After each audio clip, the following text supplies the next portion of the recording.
You wake to a sound that isn't quite a scream and not quite a song, more like a pottery shard dragged across a lyre. It takes a second to remember the bed is straw, and the wall is thin enough to hear your neighbor gargling regret. The alley below is already awake, conducting an orchestra of clatter, a mule stamping, a cart axle coughing, a fishmonger with the lungs of a trumpet. Someone shouts, "Fresh from Ostia," which is less a guarantee than a prayer. You swallow, discover a new texture in the air, and realize the city has seasoned the morning with the perfume of yesterday's fish sauce. Rome understands subtlety in marble, not in smells. Your ceiling complains like an old senator. Dust sifts down, expensive if sculpted, free if inhaled, and you sit up fast enough to make the whole insula answer with a wobble. Cheap rent buys tall floors and short lifespans. Your neighbor to the left is negotiating loudly with his hangover, a debate conducted in vowels and poor decisions. To the right, a widow smacks a rug with such righteous force the dust probably confesses its sins. Above, a child tries out a new word for why on repeat, as if repetition might unlock bread. Down in the street, a boy runs past flogging dreams the size of figs. He's carrying a cluster of amphorae stoppers and yelling about the day's best garum, brine and promise in equal parts. Garum is that friend who's at every party and never once eats a mint. It's in the stew, it's on the bread, it's on the air, it's in your future. Somewhere a jar is cracked, somewhere else, someone swears the crack is extra flavor.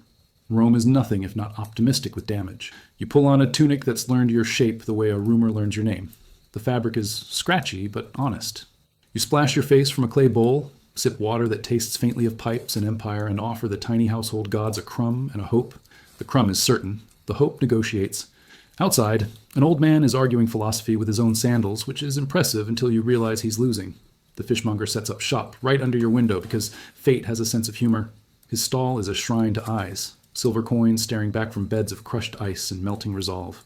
He slaps a mullet on the board, and the splash baptizes 3 passers-by into the church of the briny morning. He tells a joke about a senator and a squid that has too many tentacles and not enough punchlines, but the crowd laughs anyway. Laughter, like garum, makes the day go down. From the corner, a girl with a basket of wilted herbs calls out the names like spells. Rue, thyme, pennyroyal. She's small and certain, and knows which leaf soothes a cough, which leaf persuades a fee, and which leaf ruins a marriage with efficiency. Rome invented law, but herbs run the city. She sells you a sprig of something for breath, and you realize she means the breath of the person who will stand next to you in a long line. Charity starts with not smelling like a harbor. The cart van lifted at dawn, so wheels now make their symphony against stone. Iron rings bounce on spokes. A mule snorts with the moral superiority of someone who doesn't pay rent, and somewhere a potter is testing the structural integrity of his ware by dropping it 1 floor at a time. A barber's boy sweeps the doorstep with the zeal of a martyr. A fuller trundles past with a jug of stale urine for bleaching. Urban alchemy at its most democratic. Civilization is just cleverness with a nose. A slave dealer passes, all teeth and inventory, muttering that the price of Bulgarians is up this season. He says it like weather. A customer haggles without looking at faces. That's the trick here. Keep your eyes on numbers and your conscience in storage. A newly purchased boy follows, glancing back once at the hill of rooftops as if it might pick him up and set him somewhere else. It doesn't. Hills are decorative like that. Your stomach complains, which is fair. Yesterday's bread could defend a small fort.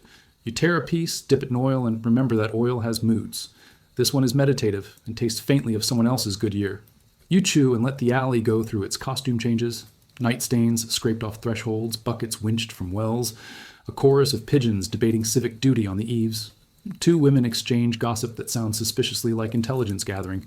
Information moves here the way water does, downhill, around obstacles, into every crack.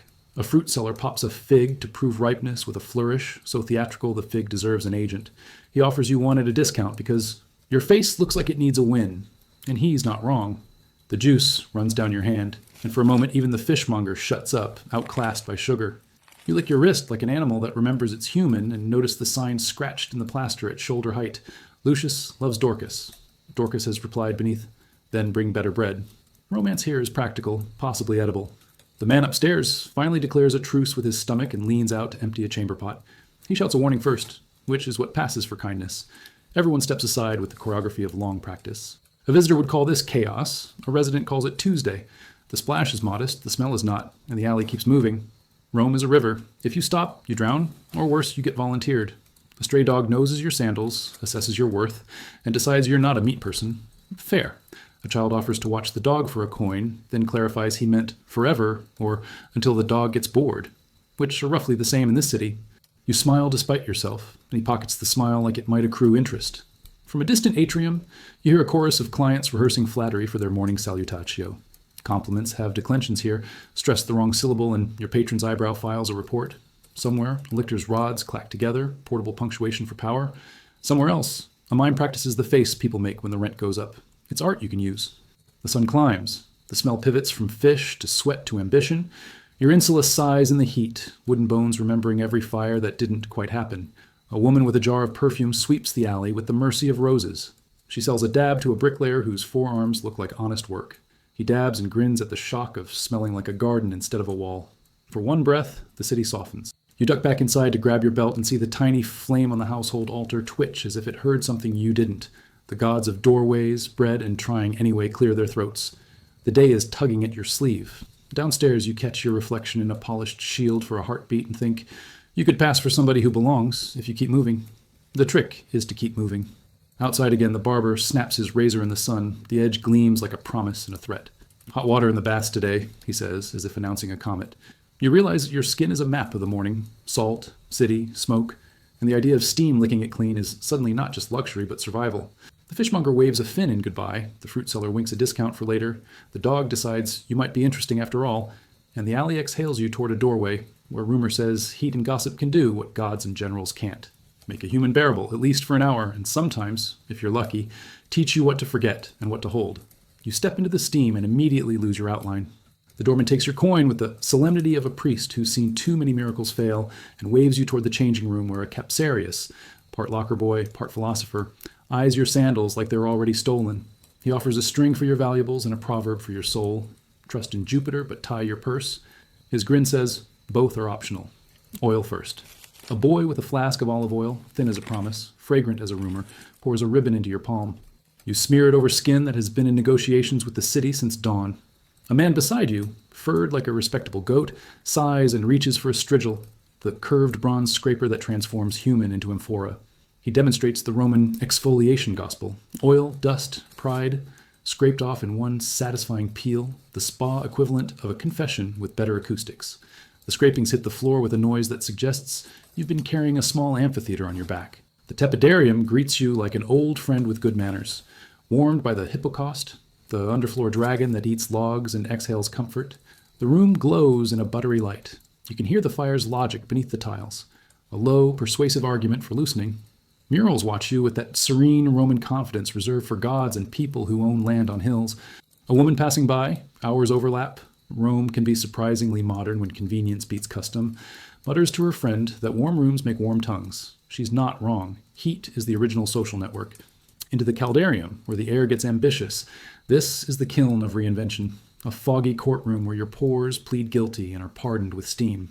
The marble bench is hotter than a senator's temper, so you hover in that awkward half-sit that proves both humility and survival instinct.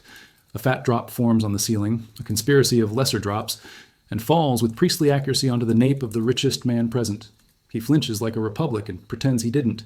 Across from you, a pair of merchants stage whisper as if the vapor were a contract. Grain prices, ship arrivals, which magistrate needs a hobby?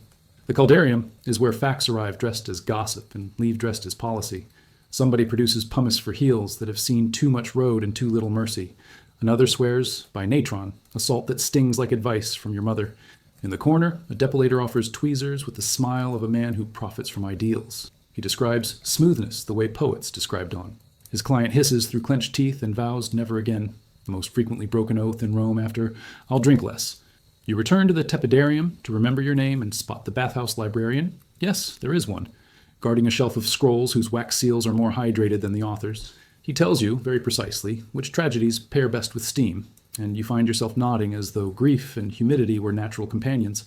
A boy selling snacks wanders past, shouting, lentils on sticks, and someone orders two, as if that were obviously a thing. Rome is a genius at convincing you the absurd is traditional. Time for the plunge. The frigidarium is not a room, it's an opinion.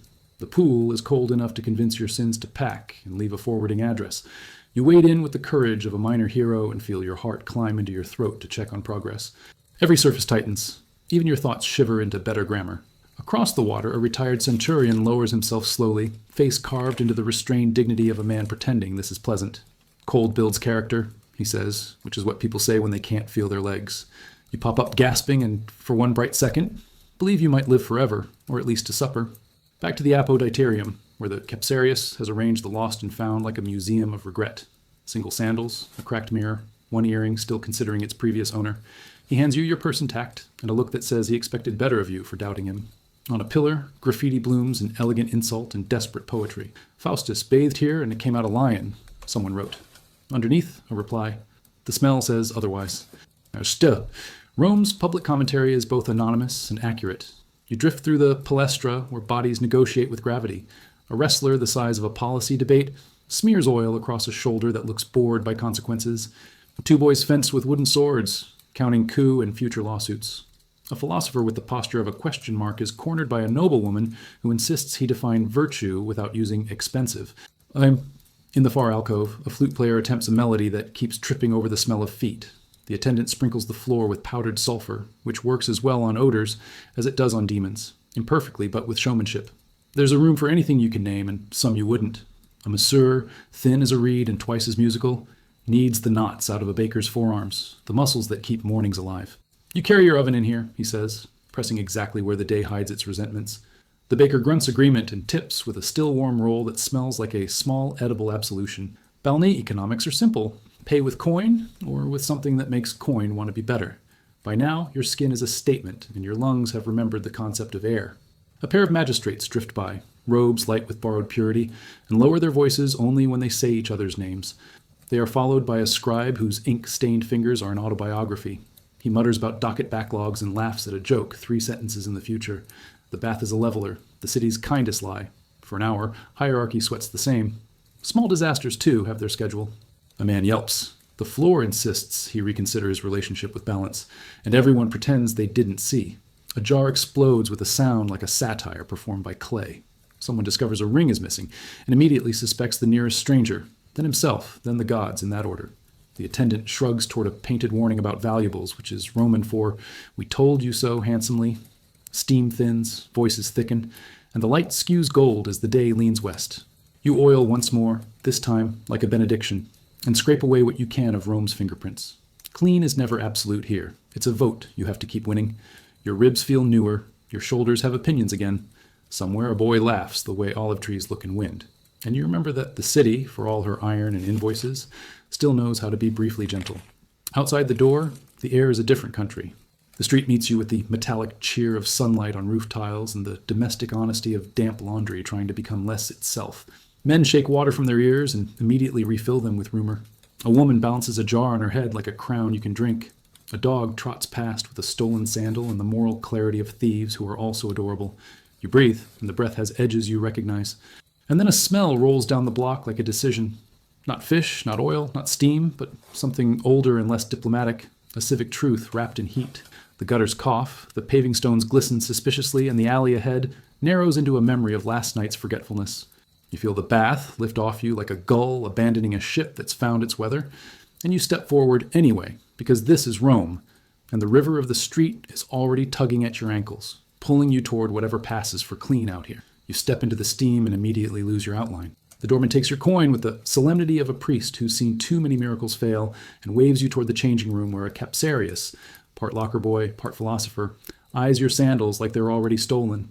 He offers a string for your valuables and a proverb for your soul. Trust in Jupiter, but tie your purse. His grin says, both are optional. Oil first. A boy with a flask of olive oil, thin as a promise, fragrant as a rumor, pours a ribbon into your palm. You smear it over skin that has been in negotiations with the city since dawn. A man beside you, furred like a respectable goat, sighs and reaches for a strigil, the curved bronze scraper that transforms human into amphora. He demonstrates the Roman exfoliation gospel. Oil, dust, pride, scraped off in one satisfying peel, the spa equivalent of a confession with better acoustics. The scrapings hit the floor with a noise that suggests you've been carrying a small amphitheater on your back. The tepidarium greets you like an old friend with good manners. Warmed by the hippocaust, the underfloor dragon that eats logs and exhales comfort, the room glows in a buttery light. You can hear the fire's logic beneath the tiles, a low, persuasive argument for loosening. Murals watch you with that serene Roman confidence reserved for gods and people who own land on hills. A woman passing by, hours overlap. Rome can be surprisingly modern when convenience beats custom. Mutters to her friend that warm rooms make warm tongues. She's not wrong. Heat is the original social network. Into the caldarium, where the air gets ambitious. This is the kiln of reinvention, a foggy courtroom where your pores plead guilty and are pardoned with steam. The marble bench is hotter than a senator's temper, so you hover in that awkward half-sit that proves both humility and survival instinct. A fat drop forms on the ceiling, a conspiracy of lesser drops, and falls with priestly accuracy onto the nape of the richest man present. He flinches like a republic and pretends he didn't. Across from you, a pair of merchants stage whisper as if the vapor were a contract. Grain prices, ship arrivals, which magistrate needs a hobby? The caldarium is where facts arrive dressed as gossip and leave dressed as policy. Somebody produces pumice for heels that have seen too much road and too little mercy. Another swears by natron, a salt that stings like advice from your mother. In the corner, a depilator offers tweezers with the smile of a man who profits from ideals. He describes smoothness the way poets describe dawn. His client hisses through clenched teeth and vows never again, the most frequently broken oath in Rome after, "I'll drink less." You return to the tepidarium to remember your name and spot the bathhouse librarian. Yes, there is one, guarding a shelf of scrolls whose wax seals are more hydrated than the author's. He tells you, very precisely, which tragedies pair best with steam, and you find yourself nodding as though grief and humidity were natural companions. A boy selling snacks wanders past, shouting, "Lentils on sticks," and someone orders two, as if that were obviously a thing. Rome is a genius at convincing you the absurd is traditional. Time for the plunge. The frigidarium is not a room, it's an opinion. The pool is cold enough to convince your sins to pack and leave a forwarding address. You wade in with the courage of a minor hero and feel your heart climb into your throat to check on progress. Every surface tightens. Even your thoughts shiver into better grammar. Across the water, a retired centurion lowers himself slowly, face carved into the restrained dignity of a man pretending this is pleasant. Cold builds character, he says, which is what people say when they can't feel their legs. You pop up gasping and, for one bright second, believe you might live forever, or at least to supper. Back to the apoditerium, where the Capsarius has arranged the lost and found like a museum of regret. Single sandals, a cracked mirror, one earring still considering its previous owner. He hands you your purse intact, and a look that says he expected better of you for doubting him. On a pillar, graffiti blooms in elegant insult and desperate poetry. "Faustus bathed here and it came out a lion," someone wrote. Underneath, a reply. The smell says otherwise. Still, Rome's public commentary is both anonymous and accurate. You drift through the palestra where bodies negotiate with gravity. A wrestler the size of a policy debate smears oil across a shoulder that looks bored by consequences. Two boys fence with wooden swords, counting coup and future lawsuits. A philosopher with the posture of a question mark is cornered by a noblewoman who insists he define virtue without using expensive. In the far alcove, a flute player attempts a melody that keeps tripping over the smell of feet. The attendant sprinkles the floor with powdered sulfur, which works as well on odors as it does on demons, imperfectly but with showmanship. There's a room for anything you can name, and some you wouldn't. A masseur, thin as a reed and twice as musical, kneads the knots out of a baker's forearms, the muscles that keep mornings alive. "You carry your oven in here," he says, pressing exactly where the day hides its resentments. The baker grunts agreement and tips with a still warm roll that smells like a small edible absolution. Balney economics are simple. Pay with coin, or with something that makes coin want to be better. By now, your skin is a statement, and your lungs have remembered the concept of air. A pair of magistrates drift by, robes light with borrowed purity, and lower their voices only when they say each other's names. They are followed by a scribe whose ink-stained fingers are an autobiography. He mutters about docket backlogs and laughs at a joke 3 sentences in the future. The bath is a leveler, the city's kindest lie. For an hour, hierarchy sweats the same. Small disasters, too, have their schedule. A man yelps. The floor insists he reconsider his relationship with balance, and everyone pretends they didn't see. A jar explodes with a sound like a satire performed by clay. Someone discovers a ring is missing and immediately suspects the nearest stranger, then himself, then the gods, in that order. The attendant shrugs toward a painted warning about valuables, which is Roman for "we told you so" handsomely. Steam thins, voices thicken, and the light skews gold as the day leans west. You oil once more, this time like a benediction, and scrape away what you can of Rome's fingerprints. Clean is never absolute here. It's a vote you have to keep winning. Your ribs feel newer, your shoulders have opinions again. Somewhere a boy laughs the way olive trees look in wind. And you remember that the city, for all her iron and invoices, still knows how to be briefly gentle. Outside the door, the air is a different country. The street meets you with the metallic cheer of sunlight on roof tiles and the domestic honesty of damp laundry trying to become less itself. Men shake water from their ears and immediately refill them with rumor. A woman balances a jar on her head like a crown you can drink. A dog trots past with a stolen sandal and the moral clarity of thieves who are also adorable. You breathe, and the breath has edges you recognize. And then a smell rolls down the block like a decision. Not fish, not oil, not steam, but something older and less diplomatic, a civic truth wrapped in heat. The gutters cough, the paving stones glisten suspiciously, and the alley ahead narrows into a memory of last night's forgetfulness. You feel the bath lift off you like a gull abandoning a ship that's found its weather, and you step forward anyway. Because this is Rome, and the river of the street is already tugging at your ankles, pulling you toward whatever passes for clean out here. The rumor moves faster than the carts. Grain's thin, games are fat. You can feel it in the line at the granary, 100 shoulders tilted forward like a field of spears in slow wind. Tesserae clack in nervous hands. Somewhere ahead, a scribe is trying to make scarcity sound administrative. You watch a woman count her children twice and her coins 3 times and think how math becomes more accurate when the stomach listens in. A boy sells the smell of bread, just the smell, by walking past with a warm basket and bad timing. He earns 2 tips and 1 insult. Everyone inhales like it's a holiday. A magistrate appears with a smile that has been ironed.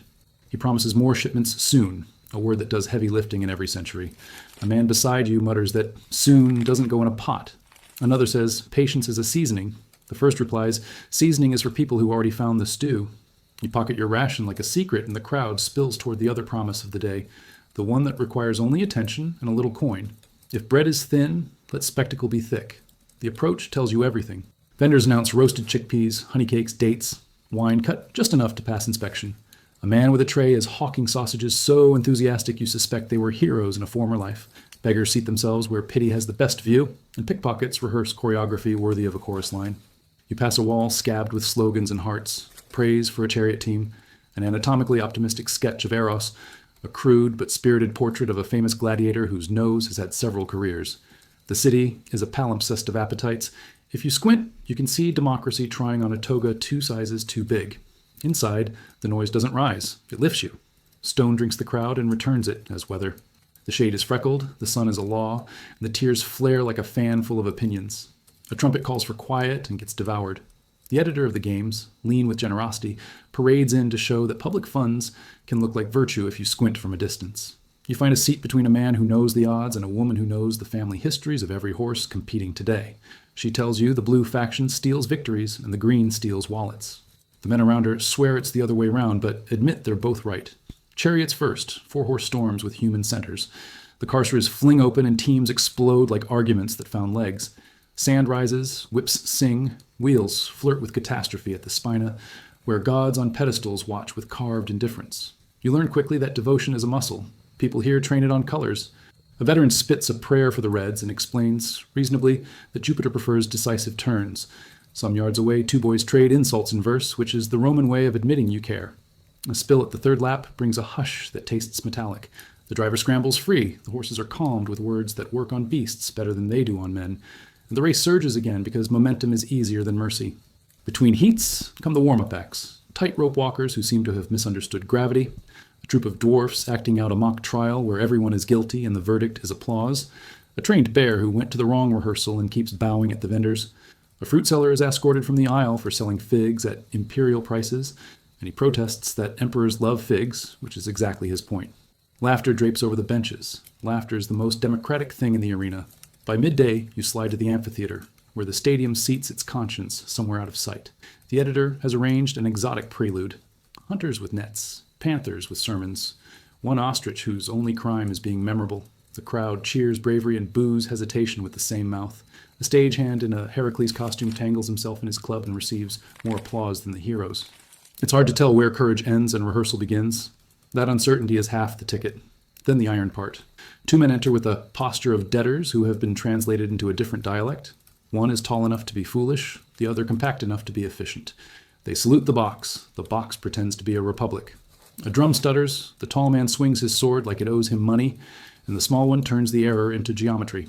Metal kisses metal, the sound that made the city rich. For a minute, no one breathes, not because of morality, but because the choreography of survival is always good theater. They circle. Sand remembers footsteps better than gods remember promises. The small man feints a stumble and the big one rushes, discovering at speed the difference between confidence and commitment. The blade slides, the crowd inhales, the smaller fighter does not look up. He knows mercy is a coin tossed from above and that coins fall where the thrower already wants them to. Beside you, the odds man begins to shout about technique in a tone that would earn him injury outside. The woman who knows horses counts breaths, lips moving, a private liturgy for lungs. A miss, a scrape, a soft ruin. The big man falls in installments. The noise is huge and then very small. Hands fly to mouths and then to purses. Wagers like prayers, settled with less ceremony. The editor stands to collect his rented divinity. Thumb gestures mean everything and nothing. Today, it means the crowd prefers a story that can fight again. A medicus rushes in with vine leaves and vinegar like a chef attending a wounded recipe. The victor plants his blade, is crowned with palm and sweat, and grins the grin of a man who has noticed that life tastes better when everybody's watching. You unstick your back from the bench and buy a cup of water, flavored with the optimism of the vendor. He tells you a famous gladiator once retired to open a tavern and married well. He tells you another retired to be a doorman and was very happy because doors give clear choices. He tells you a third retired to politics and died of ambiguity. You ask for more water. It's the only answer that feels prudent. The afternoon shifts from blood to theater, which in the city is often a change of costume rather than content. A tragedy with a happy ending plays to an audience that edits it with noise. An actor in a god mask trips, and the god remains on the ground with admirable humility. A mime parodies a tax collector and is escorted out with good humor and terrible efficiency. Everywhere the hum of appetite drones, for salt, for shade, for a line to be crossed by somebody else first. When the sun leans toward mercy, people begin the gentle work of memory. They exaggerate, refine, and rehearse the day into something it can live with. Children imitate charioteers with broom handles. A boy staggers heroically until his mother calls, and he recovers instantly, which is a kind of miracle. The smell of roasted chickpeas concedes the avenue to the smell of dinners starting. The crowd thins like hair, leaving slogans behind. Long live the greens, Julia owes me 3 sesterces. Sylvia sweats like a fountain. History is what remains when jokes dry. On the walk home, you pass the granary again, quieter now, its doors burping the last sacks like tired animals. Someone has chalked a promise on the wall about tomorrow's ration. Someone else has drawn a thumb pointing down and a loaf pointing up. It reads like a policy debate conducted by bread. You tuck your tessera deeper into your belt and watch a lictor's rods flash at the corner as a magistrate's litter shoulders by, order wearing sandals in a good mood. You feel the day press its aftertaste against your teeth and realize the arena has taught you a lesson no philosopher will own. Crowds don't just cheer, they practice being a decision. And decisions, around here, tend to travel with men who know how to carry sticks. Morning folds into the Forum like a knife sliding back into its sheath, quietly, with intent. Men in chalked white togas drift in early, glowing like ghosts who've learned accounting. The chalk is a promise of purity, which is why everyone looks at it first. A candidate beams, palms open, asking names he already forgot and opinions he'll remember only if they come with witnesses. He grips your hand with the softness of a man who has never lifted anything but expectations. Friend, he calls you, which in this neighborhood means future alibi. Clients queue for the salutatio, the ritual where loyalty is measured in footsteps and the size of a purse called the sportula. You watch the doorkeeper's eyes, he is the true minister of state, calculate who gets admitted fast and who ages outside. Inside, benches sag with the weight of people who know their place and try not to improve it too visibly. A freedman recites 3 favors as if they were laws of nature. A proud poor man refuses the coin, then takes it anyway because pride buys nothing at market. The patron glides in, timed to appear generous and busy at once, a magician's trick powered by clerks.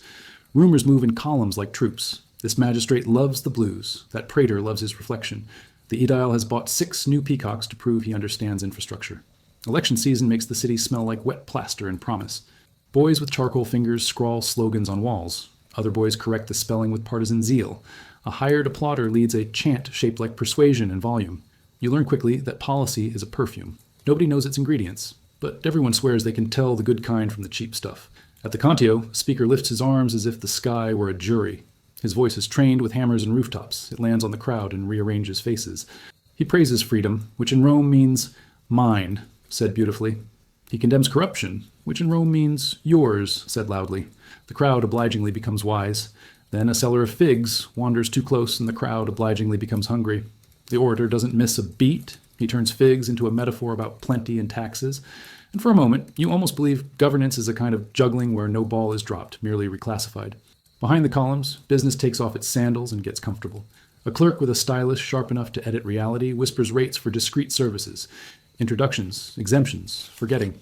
A man with ink on his sleeves swaps names like tiles in a mosaic. The pattern always somehow favors the buyer. 2 senators nod at each other with the exact degree of warmth that won't be remembered. When they meet again in the curia, they will disagree passionately about principle and gently about lunch. The Senate itself is a theater accustomed to serious farce. Doors close with a sound like a verdict. Lictors lean their fasces where everyone can read them.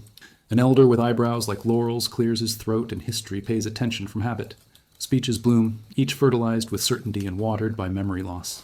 One proposes a law elegant as a blade that happens to disarm his enemies without touching them. Another argues for tradition so new you can still smell the varnish.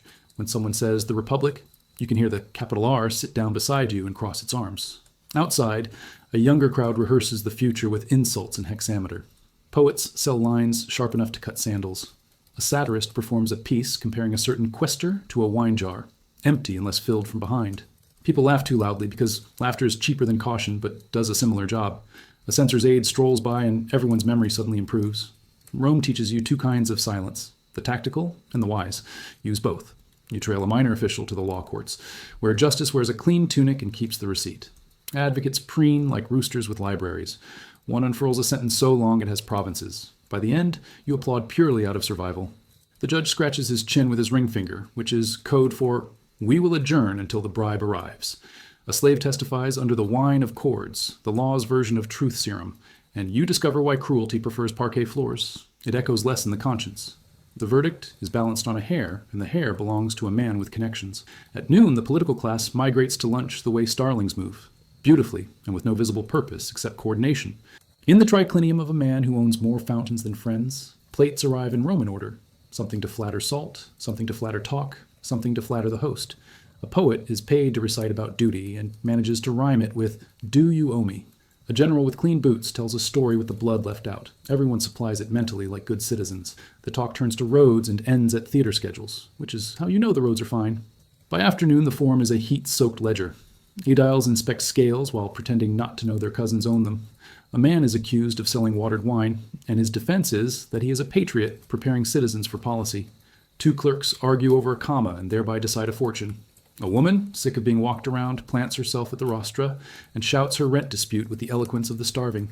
The crowd makes space for her words, which is Rome's rarest courtesy. Across the square, a statue is unveiled to a benefactor whose generosity arrived precisely when the law allowed a tax deduction. As shadows lengthen, the knives of language start to glint like the other kind. A whisper about a plot picks up filings as it rolls. Names abrade it, streets magnetize it. By the time it reaches the Tiber, it has acquired inevitability. Friends discuss safety in the conditional tense. "He dines with me tonight," one says brightly, which is either hospitality or surveillance. Someone jokes that backstabbing is efficient. No need to turn the city around to face the blade. The joke is nervous and therefore educational. You find yourself in a narrow portico beside a painted garden, where the only birds are pigment and hope. A young man in 2 fresh sandals begs advice on how to begin a career. The older man answers, "Learn to enter rooms without making wind. Learn which hands to kiss and which to keep. Practice remembering names and forgetting favors until the order suits the day." The young man asks about virtue. The older one sighs. "Virtue is excellent at funerals." He points to a doorway that leaks cool air and secrets. Until then, reliability will pass for it. Dusk draws a veil over marble and scratches, making everything look legitimate. The day's laws are already being interpreted into loopholes. The night's deals are setting out wine. You pass the comitium where someone left a wreath and someone else left a warning. A scribe closes his box of tablets like a priest locking a reliquary. Tomorrow, the same truth will be written in different handwriting. A lictor's rod's knocked together in the dark, a polite hint that power never goes to bed, only changes sandals. At home, the stair complains as you climb, and you realize your shoulders learned more than your ears. Politics here isn't a profession, it's weather. You don't stop it, you dress for it. You set a crust on the household altar, not to ask for justice, which is expensive, but for timing, which is currency. A neighbor coughs, a baby hiccups, the alley rehearses a rumor. You blow out the lamp, and the dark settles like a vote that just passed, and in the quiet you can hear the city sharpening something, language, knives, appetite, while promising that tomorrow will look exactly like order if you don't stare too hard. Morning folds into the forum like a knife sliding back into its sheath, quietly, with intent. Men in chalked white togas drift in early, glowing like ghosts who've learned accounting. The chalk is a promise of purity, which is why everyone looks at it first. A candidate beams, palms open, asking names he already forgot and opinions he'll remember only if they come with witnesses. He grips your hand with the softness of a man who has never lifted anything but expectations. "Friend," he calls you, which in this neighborhood means future alibi. Clients queue for the salutatio, the ritual where loyalty is measured in footsteps and the size of a purse called the sportula. You watch the doorkeeper's eyes, he is the true minister of state, calculate who gets admitted fast and who ages outside. Inside, benches sag with the weight of people who know their place and try not to improve it too visibly. A freedman recites 3 favors as if they were laws of nature. A proud poor man refuses the coin, then takes it anyway because pride buys nothing at market. The patron glides in, timed to appear generous and busy at once, a magician's trick powered by clerks. Rumors move in columns like troops. This magistrate loves the blues. That praetor loves his reflection. The aedile has bought 6 new peacocks to prove he understands infrastructure. Election season makes the city smell like wet plaster and promise. Boys with charcoal fingers scrawl slogans on walls. Other boys correct the spelling with partisan zeal. A hired applauder leads a chant shaped like persuasion and volume. You learn quickly that policy is a perfume. Nobody knows its ingredients, but everyone swears they can tell the good kind from the cheap stuff. At the Contio, a speaker lifts his arms as if the sky were a jury. His voice is trained with hammers and rooftops. It lands on the crowd and rearranges faces. He praises freedom, which in Rome means mine, said beautifully. He condemns corruption, which in Rome means yours, said loudly. The crowd obligingly becomes wise. Then a seller of figs wanders too close and the crowd obligingly becomes hungry. The orator doesn't miss a beat. He turns figs into a metaphor about plenty and taxes. And for a moment, you almost believe governance is a kind of juggling where no ball is dropped, merely reclassified. Behind the columns, business takes off its sandals and gets comfortable. A clerk with a stylus sharp enough to edit reality whispers rates for discrete services, introductions, exemptions, forgetting. A man with ink on his sleeves swaps names like tiles in a mosaic. The pattern always somehow favors the buyer. 2 senators nod at each other with the exact degree of warmth that won't be remembered. When they meet again in the Curia, they will disagree passionately about principle and gently about lunch. The Senate itself is a theater accustomed to serious farce. Doors close with a sound like a verdict. Lictors lean their fasces where everyone can read them. An elder with eyebrows like laurels clears his throat, and history pays attention from habit. Speeches bloom, each fertilized with certainty and watered by memory loss. One proposes a law elegant as a blade that happens to disarm his enemies without touching them. Another argues for tradition so new you can still smell the varnish. When someone says the Republic, you can hear the capital R sit down beside you and cross its arms. Outside, a younger crowd rehearses the future with insults and hexameter. Poets sell lines sharp enough to cut sandals. A satirist performs a piece comparing a certain quaestor to a wine jar, empty unless filled from behind. People laugh too loudly because laughter is cheaper than caution but does a similar job. A censor's aide strolls by and everyone's memory suddenly improves. Rome teaches you 2 kinds of silence, the tactical and the wise. Use both. You trail a minor official to the law courts, where justice wears a clean tunic and keeps the receipt. Advocates preen like roosters with libraries. One unfurls a sentence so long it has provinces. By the end, you applaud purely out of survival. The judge scratches his chin with his ring finger, which is code for, "We will adjourn until the bribe arrives." A slave testifies under the wine of cords, the law's version of truth serum, and you discover why cruelty prefers parquet floors. It echoes less in the conscience. The verdict is balanced on a hair, and the hair belongs to a man with connections. At noon, the political class migrates to lunch the way starlings move, beautifully and with no visible purpose except coordination. In the triclinium of a man who owns more fountains than friends, plates arrive in Roman order, something to flatter salt, something to flatter talk, something to flatter the host. A poet is paid to recite about duty and manages to rhyme it with, "Do you owe me?" A general with clean boots tells a story with the blood left out. Everyone supplies it mentally like good citizens. The talk turns to roads and ends at theater schedules, which is how you know the roads are fine. By afternoon, the form is a heat-soaked ledger. Aediles inspect scales while pretending not to know their cousins own them. A man is accused of selling watered wine, and his defense is that he is a patriot preparing citizens for policy. 2 clerks argue over a comma and thereby decide a fortune. A woman, sick of being walked around, plants herself at the rostra and shouts her rent dispute with the eloquence of the starving. The crowd makes space for her words, which is Rome's rarest courtesy. Across the square, a statue is unveiled to a benefactor whose generosity arrived precisely when the law allowed a tax deduction. As shadows lengthen, the knives of language start to glint like the other kind. A whisper about a plot picks up filings as it rolls. Names abrade it, streets magnetize it. By the time it reaches the Tiber, it has acquired inevitability. Friends discuss safety in the conditional tense. "He dines with me tonight," one says brightly, which is either hospitality or surveillance. Someone jokes that backstabbing is efficient. No need to turn the city around to face the blade. The joke is nervous and therefore educational. You find yourself in a narrow portico beside a painted garden, where the only birds are pigment and hope. A young man in 2 fresh sandals begs advice on how to begin a career. The older man answers, "Learn to enter rooms without making wind. Learn which hands to kiss and which to keep. Practice remembering names and forgetting favors until the order suits the day." The young man asks about virtue. The older one sighs, Virtue is excellent at funerals. He points to a doorway that leaks cool air and secrets. Until then, reliability will pass for it. Dusk draws a veil over marble and scratches, making everything look legitimate. The day's laws are already being interpreted into loopholes. The night's deals are setting out wine. You pass the comitium where someone left a wreath and someone else left a warning. A scribe closes his box of tablets like a priest locking a reliquary. Tomorrow the same truth will be written in different handwriting. A lictor's rod's knocked together in the dark, a polite hint that power never goes to bed, only changes sandals. At home, the stair complains as you climb, and you realize your shoulders learned more than your ears. Politics here isn't a profession, it's weather. You don't stop it, you dress for it. You set a crust on the household altar, not to ask for justice, which is expensive, but for timing, which is currency. A neighbor coughs, a baby hiccups, the alley rehearses a rumor.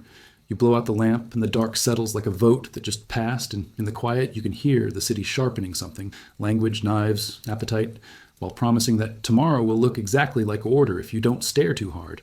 Your building groans like a tired animal before you even touch the door. Insula is the glamorous word. The honest one is stack of guesses. 5 stories if you're lucky, 7 if the landlord is ambitious and gravity is on holiday. The stairs tilt into philosophy. Every step asks whether ascent is truly necessary. On the second landing, a crack runs down the wall like a map of places you won't survive. On the third, a jar of olives keeps guard over a rent note that has learned to hiss. Your downstairs neighbor is already frying something that has both a smell and an opinion. He cooks in the hallway because his room is a suggestion and fire is a fact. His brazier sits under a beam that remembers every rumor of flame the way soldiers remember orders. Too well. You greet him, and he says the landlord promised new plaster. The landlord promised a great many things, including immortality for the roof. The roof is currently collecting the sky. Water climbs here in backs, not pipes. A girl comes up with 2 buckets and goes down with your thank you, because money is heavy and gratitude is lighter.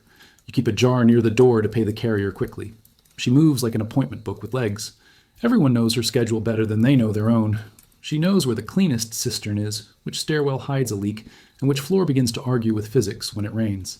The corridor's ecosystem announces itself. Ants on patrol. A centipede doing his best laurel branch impression. A line of heroic cockroaches training for the triumph. Mice hold midnight senate in the pantry and award themselves the grain. You set out a small trap that catches nothing but your morals. A cat visits when it pleases, and when it doesn't, you pretend you prefer independence in the relationship. Cats invented the patron-client system. Rome merely copied it. Noise is rent you pay without writing your name. A lute upstairs practices the same 3 notes with religious conviction. Across the hall, a baby demonstrates the unmatched power of lungs over policy. From below, a couple argues in a dialect of door slams and spoon clatter. Someone drops a jar, and there's a silence shaped like prayer before the shards hit. The building is a musical instrument, and everyone plays. You learn to separate noises into categories: harmless, helpful, and find your sandals. The vigils, Rome's night watch, and part-time firefighters stop by to waggle their hooks at the ceiling and advise lamp discipline. Oil low, wick short, says the one with scars like an instruction manual. Another points out the sand bucket you filled last week and nods as if a compliment won't make it unruly. They are friendly until they are not. When a spark makes a suggestion, they arrive with a speed that makes fear look slow. The bucket brigade is choreography. Hand splash, hand shout, hand repeat. You've done it twice this month, which in this neighborhood counts as good fortune and a cardio plan. On the roof, the city pretends to be a village. Pigeon coops cluck, laundry flaps like treaties. 2 boys fly kites fashioned from old accounts, letting the debts finally catch a breeze. From here, Rome looks reasonable. Domes lined up like polite ideas, aqueducts striding in from the hills like gods who love geometry, the Tiber behaving itself for once. You can almost believe in stability up here, until the wind brings you the smell of last night's alley and the day's garlic. The city's signature, half appetite, half apology. Back inside, the landlord appears in a toga that has known less soap than rhetoric. He taps the balustrade with a stick and announces a repair schedule that begins yesterday and ends in optimism. He raises the rent because the neighborhood is improving, by which he means the baker downstairs survived another inspection, and promises to install a new staircase that will lead to higher quality tenants. You look at the existing staircase, which leads mostly to knees.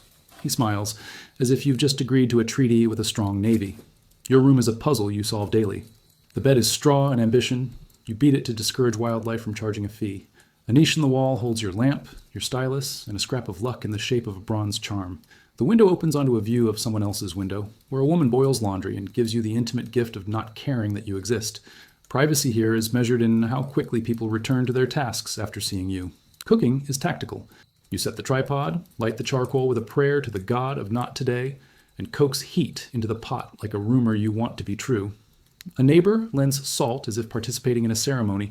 You return it with a piece of onion as if closing a deal. Someone bangs on the wall to ask if your stew is in need of company. You answer with a spoon against clay. One for yes, two for come and prove it. Negotiation is the only spice that never runs out. Laundry day is a festival for hands. You soak tunics in water enthusiastic with urine, Fuller's soap, the city's least romantic truth, and stomp them until guilt dissolves. On the landing, a woman teaches a boy to wring fabric without wringing his wrists. He grins at his success, and she does what mothers everywhere do when delighted. Pretends she expected it. Clotheslines crisscross the stairwell in a web that catches afternoon light, and the occasional dignitary's hat. At dusk, the building transforms into a choir of smells. Stew deciding whether to be generous, fish remembering a better day, smoke composing an essay on persistence. A peddler trudges up with a tray of lamp wicks and down with gossip, which functions as both currency and entertainment. He reports a collapse in a block 2 streets over. Too many stories, too little story, the usual math. Everyone does the same communal calculus. Our cracks, their cracks, wind direction, God's mood, the angle of a lictor's shadow.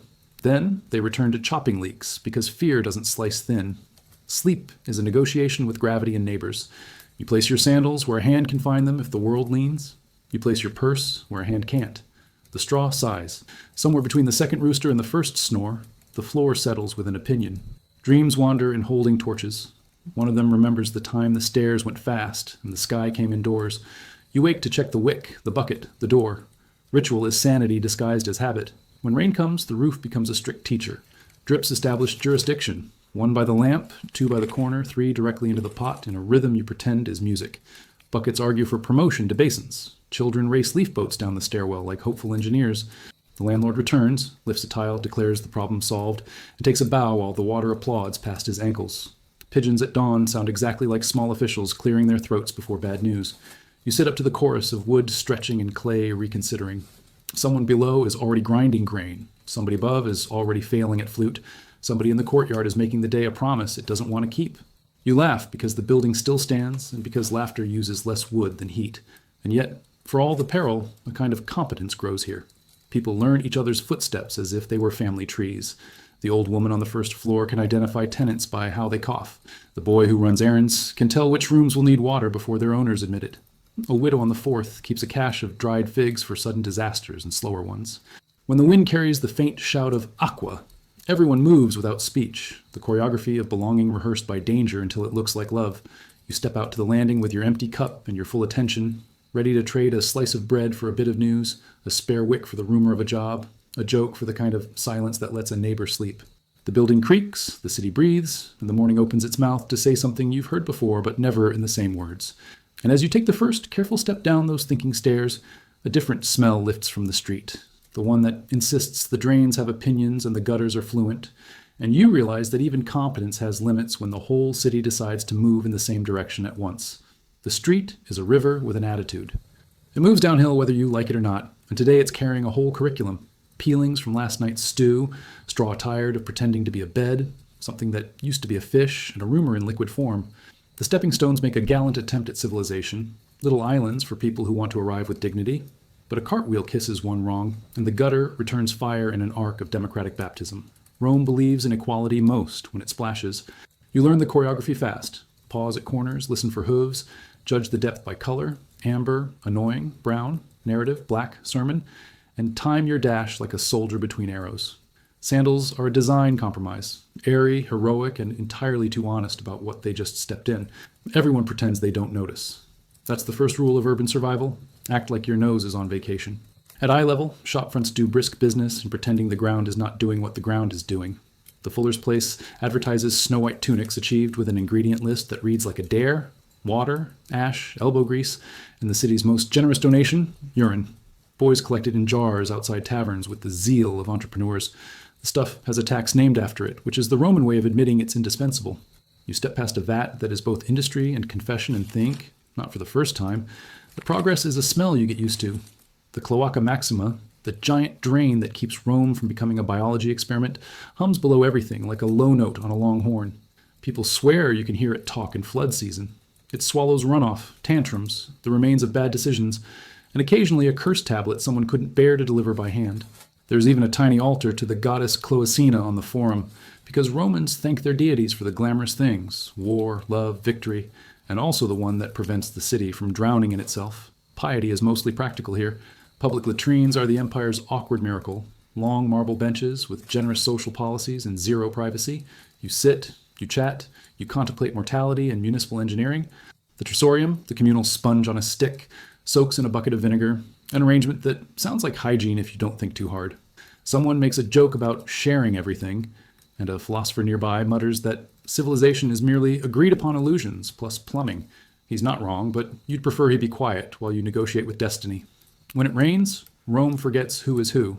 Water chooses the fastest path and nominates every street a tributary. The Tiber, moody as a senator, sends a reminder that gravity works both ways. Drains burp, courtyards discover ambition, cellars become indoor seas. The Edels send men to rake the gutters, and for a few hours, order looks muscular. Then a pig decides to be a boat, and everyone applauds because comedy is also drainage. Vendors adapt.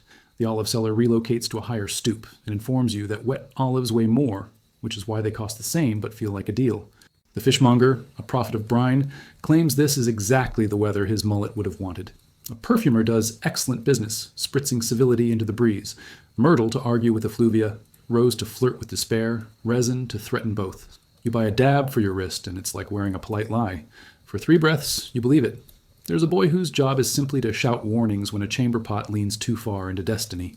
He is a civil servant without a salary, paid in the gratitude of dry shoulders. He misses sometimes. People forgive him because they miss sometimes too. The rule is simple. Announce, throw, apologize, continue. If a passerby shouts back, the exchange is considered a successful conversation. Linguists could write papers on this. Instead, the city writes stains. Even the dogs learn the tides. Street curs lounge on thresholds as if guarding the border between two empires. Indoors, where smells are curated. Outdoors, where smells are elected. Cats practice parkour along ledges, clean as poems about cleanliness, look down on you as you hop from stone to stone and file the memory for later satire. Pigeons shake out their feathers and resume their profession as minor officials with wings, supervising puddles with bureaucratic gloom. You pass a shrine crusted with old wax where someone has stuck a sprig of laurel into a crack. For dry feet, the graffito reads, a prayer both humble and grand. A woman lights a crumb of incense and closes her eyes. Her sandals are wrecked, her face is not. She has learned the second rule of urban survival. Don't waste your best self on the floor. Save it for the next conversation. A gully bursts its temper and slaps your calf with history. The sting is part cold, part lesson. A man beside you laughs and says, "Welcome to the Tiber's annual compliment." He shows you how to hitch your tunic into a knot just so, a trick that has saved more hems than philosophy. The city will never be clean, he adds, but it can be clever. You adopt the knot, the proverb, and the look of someone who has always known both. Down by the Forum Boreum, where livestock and law share air, the lowest stones tell the oldest story. You can trace decades of feet by the grooves they left, pilgrims, thieves, consuls, grandmothers. The cloaca runs close here. Sometimes her breath fogs the morning, a warm mist with opinions. A priest of obscure specialization tosses a handful of bay leaves into a grate and intones a request for clear channels. 2 porters pause, bow their heads, and go on. Faith, like water, follows the easiest path.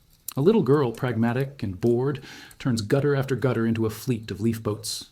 She names them after heroes and vegetables. Aeneas, turnip, Publius, garlic. Garlic makes it. Aeneas capsizes elegantly and is rescued by a dog who had other plans. The girl claps, the dog sneezes. The world reframes itself as game instead of hazard. That's the third rule. If you can't avoid it, give it a story. By midday, the streets dry into a mosaic of what happened. Mud sketches maps of feet. A dropped fig prints a sticky constellation. A sandal leaves a hieroglyph that reads, busy. The city becomes photogenic again. Visitors emerging from the baths look disappointed, as if cleanliness were a contract not honored by the rest of Rome. Locals shrug. Baths undo streets for an hour. Streets redo baths for the rest of the day. Equilibrium is just dirt with manners. Toward evening, the cloaca breathes easier. The river takes her gossip away. Idols brag about their crews as if drainage were a military victory, which in a sense it is, against chaos, against smell, against the democratic impulse of liquids to be everywhere. At a stall, a man sells little terracotta pigs with hollow bellies. For luck, he says, they float. You buy one and later discover he's right. You also discover luck doesn't mind being kitsch if it works. And then, just as you're congratulating yourself on staying dryish, a cart's wheel finds a rut. The gutter rehearses its favorite area, and half the alley rises to greet your knees. The splash is biblical. Your swear is classical. People laugh from windows with the affection reserved for family members who fall handsomely. Someone tosses you a rag as if knighthood came in linen. You wipe, you bow, you join the audience when the next poor soul attempts your line and fails with panache. You limp home with a new respect for physics and an old respect for soap. At the doorway, you scrape your sandals with the solemnity of a priest cleaning an altar. The household gods sniff, imagined but stern, and you bribe them with a crumb and a promise to learn faster. Water heats, steam rises, and for a moment you invent a private bath from a pot and a towel, and the belief that decency can be simulated. Rome nods, indulgent, as long as you don't ask for a receipt. Later, lying on your straw while the night puts the city back in its box, you realize the sewer taught you more than the school. How to read a street's mood, how to step when the ground argues, how to spot the places where luck collects like loose change. You chuckle in the dark at the memory of your graceful disaster and think, there are worse baptisms. And just as your eyes give in, a smell drifts up that isn't drain or fish or smoke, but something sharper, cleaner, medicinal. An aroma that suggests leaves crushed with intent and hands that know where pain keeps its keys, pulling you toward a door where cure and superstition pour from the same jar and charge the same price. The scent leads you to a doorway marked by a sprig of bay and a painted hand the size of a blessing. Inside, shelves sag under jars labeled in a script that looks confident from a distance and creative up close. A mortar argues with a pestle. Bundles of thyme, rue, and willow hang like small forests waiting to be consulted. The healer, a woman with wrists strong from grinding and a voice that could talk fever into a nap, greets you with the efficiency of someone who knows where pain hides its keys. She taps your chest, your back, your patience, and prescribes a tea that tastes like a meadow working overtime. Drink until you're bored, she says. Boredom is when illness gets offended and leaves.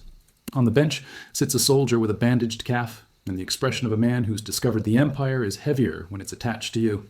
She unwraps the linen, honey and resin shine in the wound, and he swears in 3 languages that salute the same god of foolish decisions. She reminds him healing has a schedule and none of the legion's drums. He nods, chastened, then asks if the salve will leave a scar. Yes, she says, so the story has somewhere to live. He pays with a coin, a thank you, and a promise to avoid ladders. All 3 are accepted with equal skepticism. A boy arrives with a cough like a tiny drum.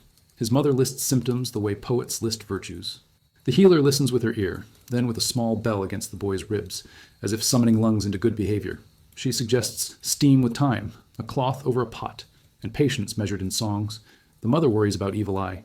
The healer ties a red thread to the boy's wrist, not because she believes in eyes, but because she believes in mothers. Medicine here works best when it treats the household as a patient. Across the way, a barber surgeon sharpens his knives to a conversational shine. He will pull a tooth, drain a boil, and, if sufficiently encouraged, open a skull to let out whatever bad idea got in. His shop smells like vinegar and decisions. He hangs a bronze cupping bowl where passers-by can see it catch the light. Balances the humors, he says, and a man with balanced humors doesn't shout at his wife. You consider the bowl as marital therapy and move on. At the corner, a stall sells amulets. Tiny hands to ward off envy, little phalli that swing like cheerful arguments against misfortune, a lid tablet or 2 for those who prefer litigation with the underworld. The seller guarantees nothing and everything. He says his charms work best when no one laughs at them out loud. Next to him, a Greek physician advertises diet advice in elegant letters. Barley water, boiled greens, moderation. His prices are high because his vowels sound like certainty. People queue anyway. Even moderation is more attractive in Greek. Midwives stride through like minor generals, belts bristling with cords and calm. They carry knowledge older than half the temples and twice as useful. You watch one coax a new child into the world with the authority of a river redirecting itself.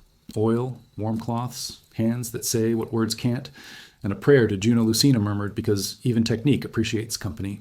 The baby yells as if insulted by air, which everyone applauds as proof of character. The midwife tucks a tiny charm under the blanket and instructs the father to keep visitors away for 8 days. If they insist, she adds, make them hold water. Politeness and hygiene get along when properly introduced. Not all stories end in gratitude. A fever hits the sabura like a rumor with legs. It begins in whispers, a stall closed, a bed not made, and swells to a chorus of coughs that argue with the city's appetite. The idols sprinkle lime in the streets and remind people that drains have doors. The priests burn incense that smells expensive and determined. The healers trade recipes that balance hope with inventory. Some swear by willow bark tea, some by garlic and courage. A few by bathing less, many by bathing more. The baths briefly advertise themselves as medicine. The frigidarium becomes a church of shrieks and optimism. Numbers do ugly work. You start noticing how many funerals pass by the gate of Capena, how many raised hands carry a wax mask to remind the living to improve their manners. Coffins travel fast here. The law prefers burial outside the walls, as if death were a thoughtful neighbor. Collegia, burial clubs, keep dignity on installment plans. A man too poor for a feast in life is entitled to one after, complete with bread that doesn't argue and wine that doesn't judge. Gravestones speak in a grammar of pride and thrift. I fed 3 children. I sowed well. I kept my word. You read and discover that immortality is mostly about verbs. Someone quotes a statistic in the tavern. Average life around 30, said Lakeweather. And an old woman snorts. Average, she says, is what you get when you mix babies with stubborn people. She is 60 if she's a day and has opinions preserved in salt. Infant coffins are too small for philosophy.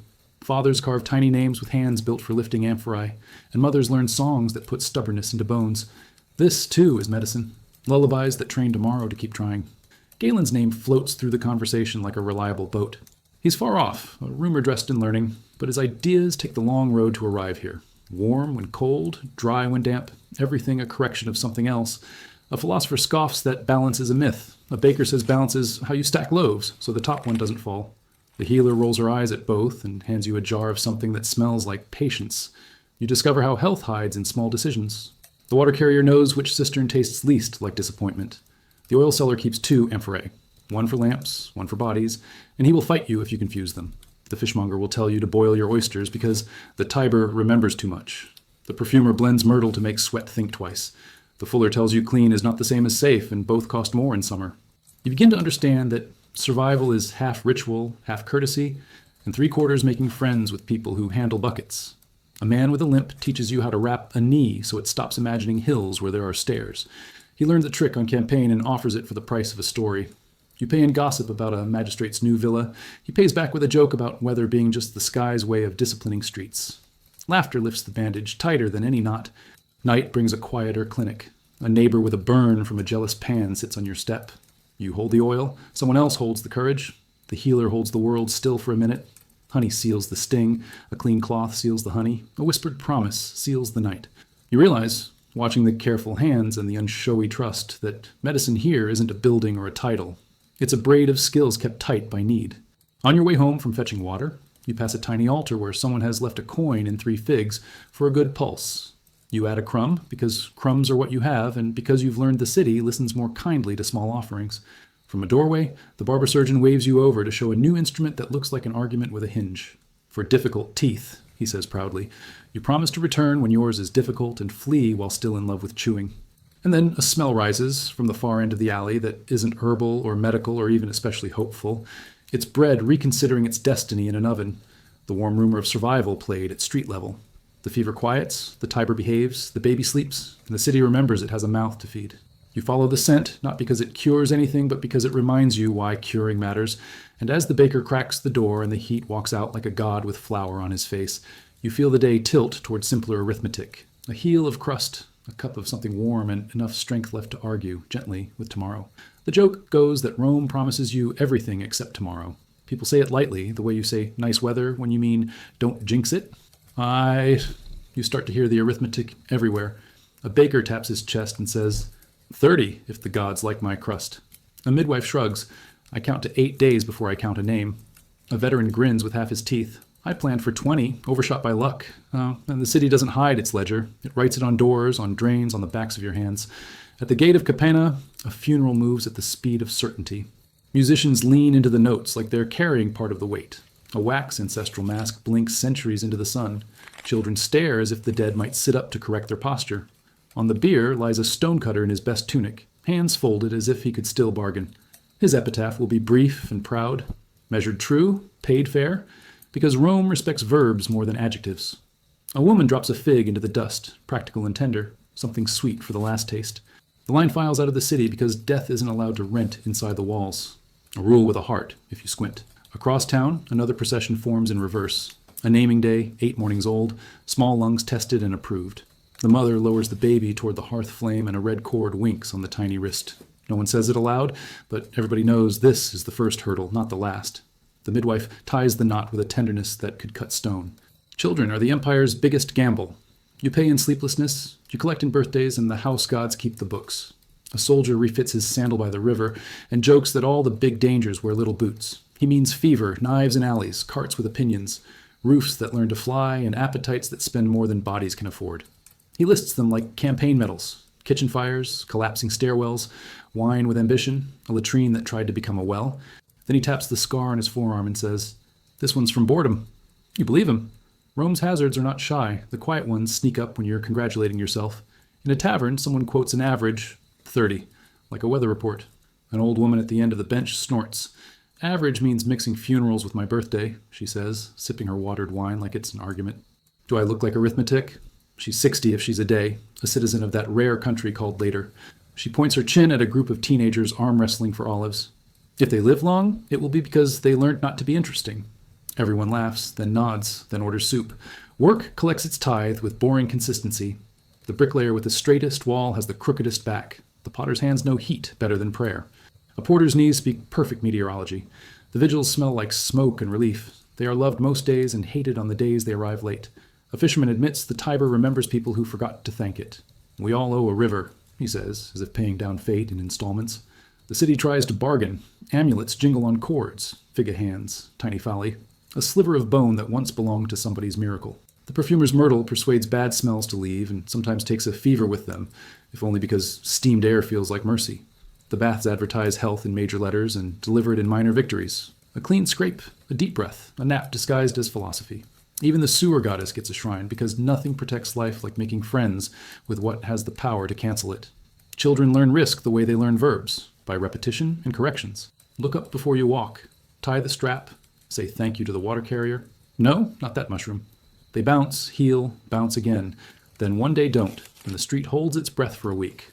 The parents return to work because grief has no market value, and Rome's cruel genius is to keep the carts moving. The neighbor brings a pot of lentils and leaves it without words. Silence here is a language that says, I saw, I can't fix, I will stand near. The healer taps your wrist, counts quietly, and prescribes willow bark for the head that thinks too loudly at night. Drink, she says, and sleep before you remember reasons not to. In the corner, a barber surgeon debates whether a tooth deserves eviction. He holds up his forceps like a tiny set of lictor's rods. This will improve your relationship with soup, he promises. His patient nods bravely and whispers to Fortuna. The scream is respectable. The applause afterward is sincere. Even the legal calendar hints at fragility. A dies nefastus drops like a curtain. No contracts, no suits, no public business. As if the city needs official days to not tempt fate. People use them for visits to shrines, for mending sandals, for checking roofs, for confessing to friends that they meant to live forever and will settle for supper. The gods like modesty. So do landlords. At the cemetery road, epitaphs conduct their quiet seminar. I, who was a weaver, rest here. I loved my husband. I hated lazy apprentices. Stranger, I laughed. I drank. Be well, don't hurry. I was here. I am not. I don't care. A philosophy in 4 verbs and 0 illusions. You run your fingers over letters cut by hands that are dust and feel strangely encouraged. The city is full of monuments telling you to be big. The graves gently suggest you try being present. Lead whispers its own rumor, pipes, cups, sweetened wine. A water carrier rolls her eyes. The aqueducts run in stone and so do I, she says, hip against the yoke. If lead kills, it's slowly. If bad fish kills, it's tonight. Choose your panics. She points you to the cool cistern and warns you off oysters that look like they have opinions. Practicality has saved more Romans than any god. Fire is the fastest teacher. You know the choreography now. Shout, bucket, chain, prayer, inventory. Afterward comes the count. People, savings, stories. A man who lost everything lists what he still has. My wife's laugh, our nephew who brings water, the habit of standing up. He says it with the steadiness of someone who has practiced. Rome breaks quickly. It also resumes. When luck sticks, it does so in the humblest places. A woman sees 35 because she knows which stairs to avoid in a storm. A man reaches 50 because he learned to say no to the 3rd cup. A child survives winter because a neighbor with 2 blankets thought one was showing off. Survival here is more choreography than destiny. Small steps, careful hands, shared heat. If you do it long enough, people will call it wisdom. If you're lucky, they'll call it Tuesday. Toward dusk, the light softens like a concession. A vendor counts his coins as if each one were a pulse. A girl teaches her brother the safe way to cross a street that never intends to stop. The baker sets aside a heel for the old woman who insults averages. The healer covers her jars. The river passes with the patience of something that doesn't have to prove anything. You stand in the doorway and realize the number isn't the point. The point is the habit of refusing to be a number. Behind you, the household altar flickers and steadies. You break a crust, pour a drop, whisper a name you don't want to forget yet. The city leans close, as if it, too, is listening for the part where the story decides to keep going. And just as your shoulders loosen, there's a sound from the alley. Wood against wood, voices tightening, a rhythm you've heard before when the day decides to test the night, which is how Rome reminds you that the next chapter is already arranging its tools. Morning starts when the sun finds the crack in your shutter and your obligations remember your name. Timekeeping here is elastic. There are sundials in the Forum for people who enjoy being late collectively, and water clocks for magistrates who like their delays measured. Everyone else checks the angle of shadows on walls, the temperature of bread, the distance between pigeons and panic. The city's hour is a flavor, not a number. You lace your sandals and walk into the shift change chorus. Porters roll their shoulders like siege engines preparing for philosophy. A mason tests lime with his thumb and judges it truthful, which is the highest compliment mortar can receive. The carpenter's apprentice carries a bag of chisels that clink like arguments. He claims each has a personality and an agenda. The blacksmith opens his shop with a prayer to the god of honest sparks. A potter passes, cradling unfired bowls the way some people cradle excuses. At the market, wages put on their disguises. A day laborer stands at the corner with the look of a man auctioning his spine. He haggles over sesterity with a foreman who refers to men as numbers married to verbs: 2 lift, 3 dig, 1 swears. A lucky worker gets the midday meal thrown in, poles thick enough to slow an argument, and a spot in the shade shaped like mercy. The unlucky get a head start on tomorrow's aches. Hope here is priced by the hour and comes with no warranty. In a taberna argentaria, a moneylender polishes his scales and his smile. He loans at an interest rate that appears modest until it multiplies like rabbits with legal training. A freedman needs coin to buy olive oil in bulk. A widow needs coin to keep her room and her pride from colliding. A gambler needs coin to complete a plan that is perfect except for math. The lender listens as if his ears were witnesses and his hands were verdicts. He insists that security is love's practical cousin. Everyone nods and signs with a stylus that leaves grooves deeper than memory. Craftsmen turn the city inside out and make it livable. A leather worker stitches new soles onto old shoes with the focus of a surgeon and the bedside manner of a saint. He measures your foot with string, then your future with a shrug. Don't run, he advises cheerfully, unless something is chasing you or you're late to supper. Shoes, the dyer's vats, burp purple in ambition. His fingers are permanently stained with the suspicion of wealth. The weaver beats a rhythm into wool that could steady armies. She has a loom, a view of the alley, and a business model that includes gossip as both input and output. Lunch in the street is a committee decision. You go with a cheap bowl of lentils flavored with cumin and optimism. A boy hawks fried fish that was a better idea this morning. The baker's second batch arrives, the crusts requesting a treaty with your resolve. You tear off a piece and realize bread is where patience turns into substance. Across the way, a cook has skewers of something that refuses to specify itself. He promises it tastes like bravery, which is not a flavor but sells. A beggar at your elbow comments on the weather of your conscience. You tip him with a coin and a joke, and he grades both with professional detachment. Afternoon drags its heel through the dust. Heat blunts tempers to the point where they're safer. In a workshop, a sculptor chips a nose from marble with the serenity of a man ruining a fortune slowly. He mutters that likeness is a negotiation between stone and vanity. The patron wants a jaw like authority and eyes like policy. The stone prefers gravity. They compromise at memorable. A painter nearby lays fresco on wet plaster, racing a clock that doesn't tick but dries. He paints gardens for rooms that forgot how to have one, birds that never molt, fruit that refuses to rot. Immortality, he explains, is a matter of timing and pigment. In the shade of a portico, recruiters for a collegium speak in persuasive half-whispers. Bakers, ferrymen, flute players, grave diggers, every trade wants its club. Dues are small, the funeral benefit is large. The real value is seats at tables where jobs are announced before the day knows. You sign your name on a wax tablet and receive the peculiar warmth of belonging. Not love, exactly, but a list that includes you. Someone slaps your shoulder and tells you about the annual feast, where even the bread wears jewelry. Not far away, a contractor bids for a public job, repairing a stretch of road that thinks it's a philosophy problem. He points at potholes like an orator pointing at moral failings. The edile nods, looking every inch a man who understands infrastructure because he owns a peacock. The contract is awarded to the cousin of the man who will inspect it. The rate is fair, insofar as it equals the amount everyone is pretending it should. Rome runs on 2 fuels, wood and plausibility. There's always a trade in intangibles. A scribe sells letters to people who cannot write and discretion to people who can. He composes love notes with enough ambiguity to start wars and receipts with enough clarity to end them. A herald rents his voice to whoever pays him first. He will shout your lost mule to the heavens and your enemy's debt to the gutters. In a corner, a Greek rhetorician offers lessons in arguing convincingly about things you barely understand. His students nod with the zeal of men seeing their futures in expensive syllables. The sun bleeds into ochre and the city softens. A porter stretches his back and counts silently. Coin, coin, ache, ache, soup. A woman refolds her wares with that prayerful precision dealers use to tell the gods they have done their part. A musician tunes an instrument into something that sounds like forgiveness. Two boys chalk a hopscotch that will survive until the next cart asserts sovereignty. A mid-afternoon breeze visits with all the commitment of a rumor and leaves before you can thank it. Failure works here too, and loudly. A speculative shipment of Spanish oil arrives rancid. The perfumer turns it into lamp fuel and rebrands it Night Sun. The baker burns a batch and invents crust lovers, which somehow becomes a thing. A wheelwright misjudges the temperament of an axle. The resulting catastrophe teaches three spectators new vocabulary and the wheelwright humility. Rome's genius is not that it avoids mistakes, but that it sells them before they cool. Every trade has its sainted trick. Carpenters spit on their plumb lines for luck. Masons whisper to bricks. Barbers hum so razors don't think about blood. Cooks clap twice to wake the salt.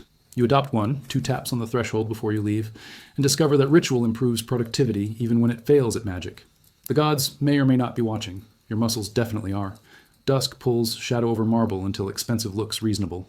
Shopkeepers sweep their thresholds with brooms that somehow collect the day's bad luck along with dust. A fruit seller settles accounts with the dignity of a senator who knows figs better than laws. Agreements that began in optimism end in arithmetic. Promises are reset to 0.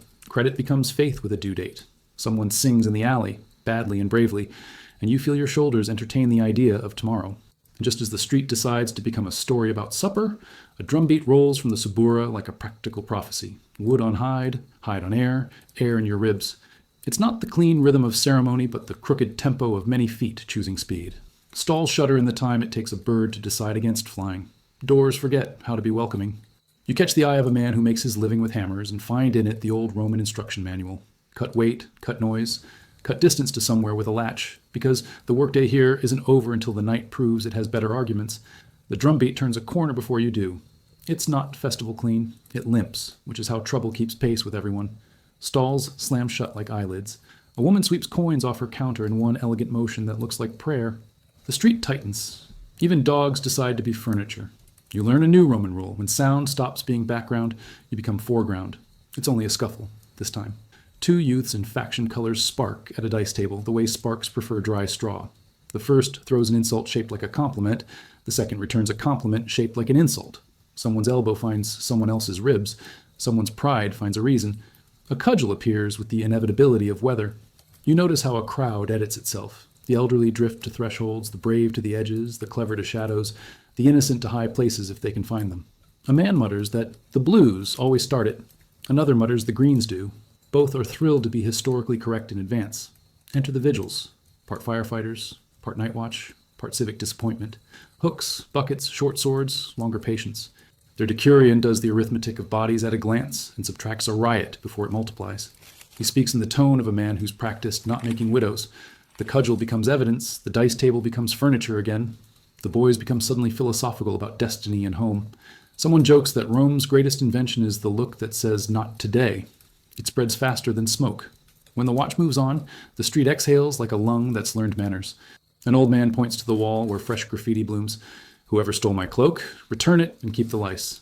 Graffiti is Rome's public diary and private revenge. Some lines are poetry, most are receipts.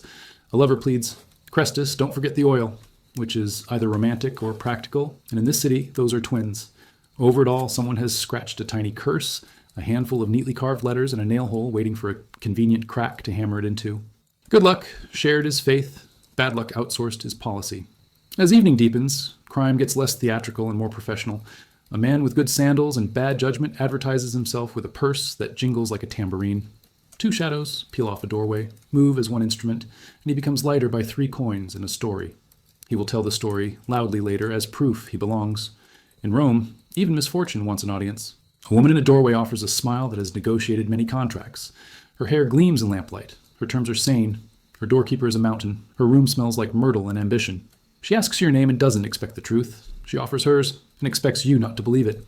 Meanwhile, an informer leans on her wall, pretending to be a shadow with ears. He files people the way clerks file taxes, alphabetically and without affection. Tomorrow a magistrate will know too much in exactly the right places, and everyone will agree that justice has a walk like this. A boy whistles, 3 notes, a code, and a shutter opens to sell what the law forbids in daylight. Imported pepper, a Greek scroll with the spicier parts left uncensored, a ring that remembers someone else's finger. You watch the little market of later do brisk business. Prohibition is just advertising with better uniforms. A lictor passes, rods on shoulder, and the street tries on holiness for 2 heartbeats before slipping back into itself. You take the long way home past the carcer, the city's square jaw. Inside, debtors practice patience and killers practice regret. Outside, a mother argues with the door like it owes her child an explanation. Punishments here are a lexicon. Fines if you can afford them, flogging if the law wants you to remember, labor if the city needs you, exile if your friends still like you, crucifixion if nobody does. A philosopher remarks that the state is a playwright with limited plots and excellent props. You decide not to stay for the performance. Around the Subura, roofs lean toward each other like conspirators. You pass a tavern where the landlord nails a warning. No blades, no dice, no politics. Inside, dice clatter, knives flash to cut bread, and politics hums under every sentence like a bass line. Rome bans what it can't host and hosts what it can't ban. A storyteller stands on a stool, retelling, louder, funnier, today's almost riot until it becomes a fable about restraint.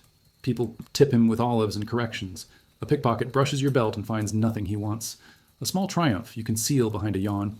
He's a professional. He compliments your not. You compliment his hands. Mutual respect is the city's safest handshake. Farther on, a gatekeeper for a rich house counts guests by scent. Myrrh, wine, hurry. He can tell who lied to their spouse and who lied to their tailor. He directs you to neither, which is kindness.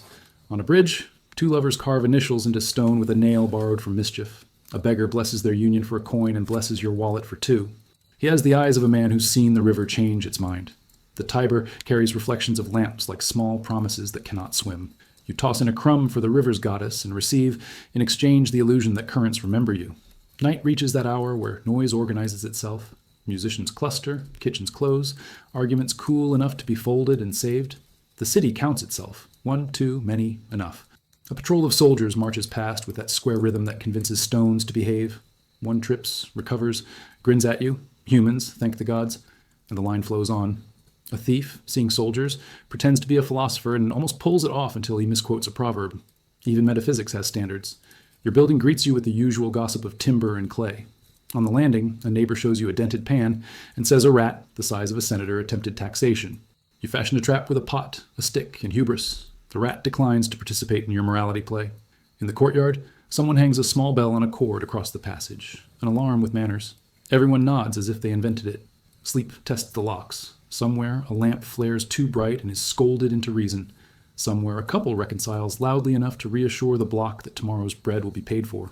Somewhere, the watchman coughs, which means he's awake. Somewhere, a dog answers, which means so is the alley. You lie on your straw, one hand on the cool clay of the water jar, listening to the city purr like a machine that runs on appetite and forgiveness. Just before dreams get the upper hand, a slow chant floats from the hill, low voices, measured steps, a circle of people carrying small lamps like cautious stars. It isn't an official parade. It's the private religion of those who want luck to recognize their faces. They stop at a crossroads, pour a drop of wine, whisper names, and the air seems to agree to something it won't write down. For a moment, no one steals, no one shouts, and even the rats mind the bell. Dawn will find the chalked warning faded, the dice back in pockets, the vigils yawning into bread, and the graffiti older by a day and funnier by a line. You drift off knowing the city has rehearsed survival again, not the grand kind with triumphs and trumpets, but the small kind with knots, codes, bells, looks, and the stubborn grace of strangers deciding not to make each other's lives worse. And just as the dark thins, a new smell sneaks under your door. Smoke with sweetness, wood with spice, the promise of honey held over coals, leading your thoughts toward a threshold where food is persuasion, kitchens are theaters, and appetite is the most Roman politics of all. The sweetness in the smoke is a promise you can hear. Somewhere, a honey glaze is negotiating with a skewer, turning meat the color of good decisions. You follow it past a door where someone is pounding garlic with an argument, down a lane where a boy fans a brazier like he's courting a breeze. Kitchens here are not rooms so much as events, courtyards that briefly decide to be stoves, alley corners that reinvent themselves as restaurants, doorways that audition for the role of home. Breakfast is not a course, it's a tactic. A strip of yesterday's bread resuscitated on a grill, a smear of cheese pretending not to be tired, olives that agree to be reasonable, a cup of pasca, vinegar cut with water and humility. You bite, and the city presses its thumbprint into your taste buds. Salt, smoke, a whisper of garum, the anchovy gospel that finds its way into everything except poetry. An old man winks and says garum is like a magistrate. Overpowering, expensive, and best taken in small doses. He drowns his lentils anyway. Thermopolia do brisk trade in hot indecision. Counters studded with clay jars keep stews friendly and wallets open. A woman ladles out chickpeas in broth that tastes like a well-kept secret. Her other hand never stops counting change. A butcher sells sausages with more enthusiasm than provenance. The sign claims pork. The flavor suggests yes. Two builders eat, standing up, trading theories about cumin the way senators trade favors. You learn to order with your nose. If it smells like a good story, it will probably be fine. If it smells like a cautionary tale, it will definitely be cheap. In a better address, Noon reclines on cushions. The triclinium is arranged for ambition. 3 couches, 9 elbows, one host who smiles like a knife wrapped in figs. Slaves ghost in with trays. First greens dressed to flatter the oil, then fish presented as if it had been consulted, then poultry that arrives already having won the argument. Someone quotes a poet who never did the dishes. The napkins are mapai, and also metaphors. Guests leave with more fabric than they brought, which keeps the laundry trade thriving and the friendships complicated. A cupbearer waters wine just enough to imply civilization.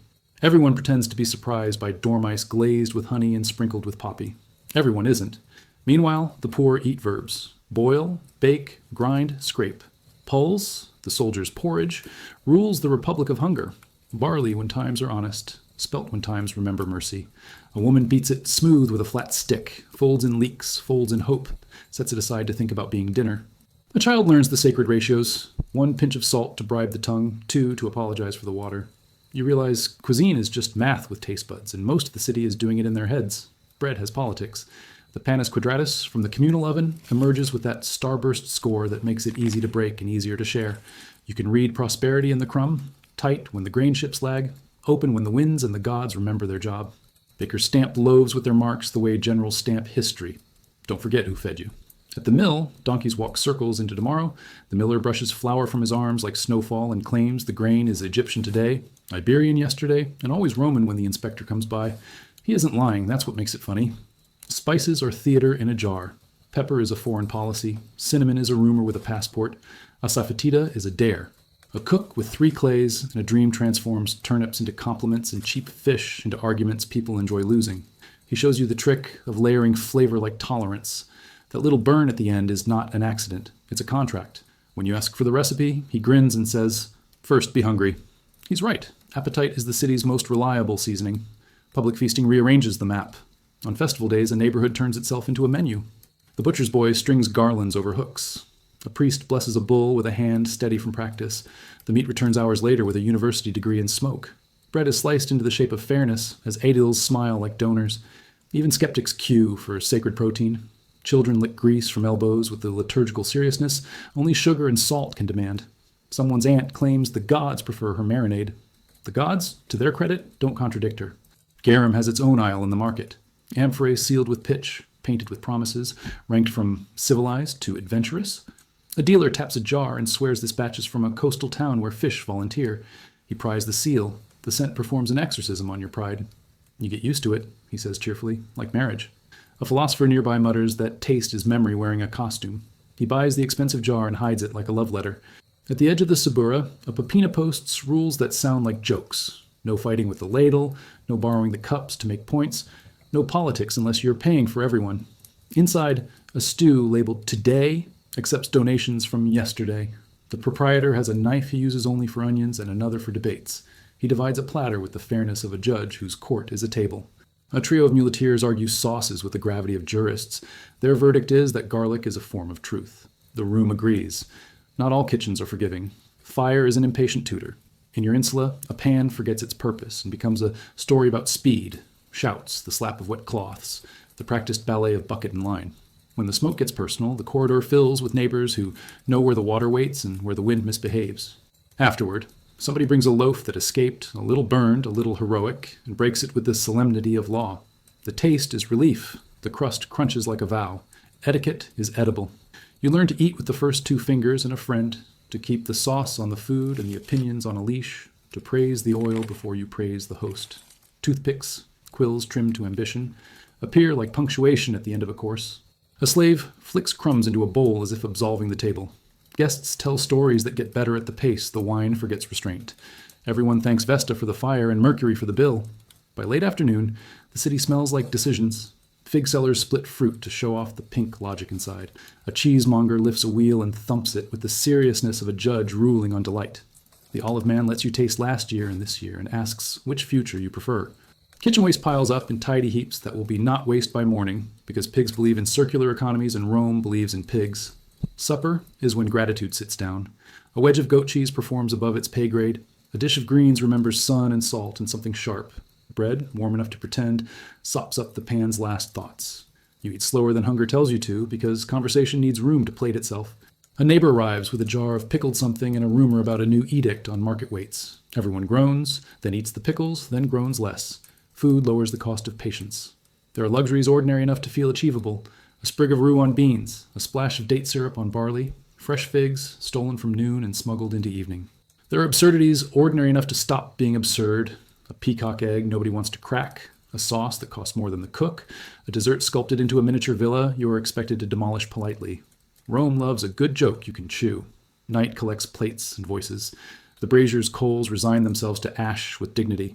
Someone in the next room sings Io Saturnalia out of season because joy doesn't care about calendars.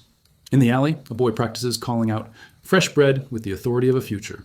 You rinse the bowl with hot water and a soft sigh, set a crumb on the household altar, and feel the gods of doors and dinners nod like tired parents.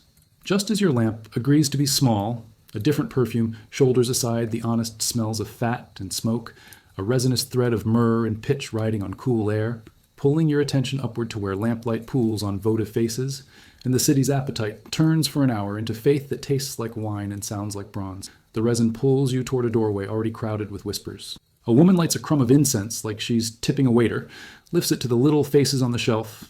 Larez, Penates, the household gods who never take a day off, and says, "Thank you for the water that boiled and the fire that didn't." The flame bows and gets on with it.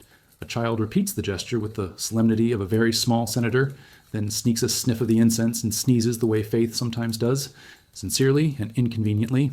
The grandmother chuckles and murmurs a proverb you immediately believe. Piety is mostly remembering who helps you, even if they're made of clay. Outside, the street has dressed up as a procession. You hear it before you see it. Flutes arguing with drums, sandals speaking in chorus, a priest clearing his throat like a preface. The statue rides on shoulders, wood beneath, miracle above, swaying with a human rhythm that keeps gods from seasickness. Two boys scatter petals with the focus of men sowing future stories. A woman in white swings a thimiaterion and writes smoke into the air the way scribes write laws, with confidence and a little flourish. Everyone's participation is tailored to their courage. Some bow, some bargain, some clap, as if the god were a charioteer who just overtook 3 competitors and attacks.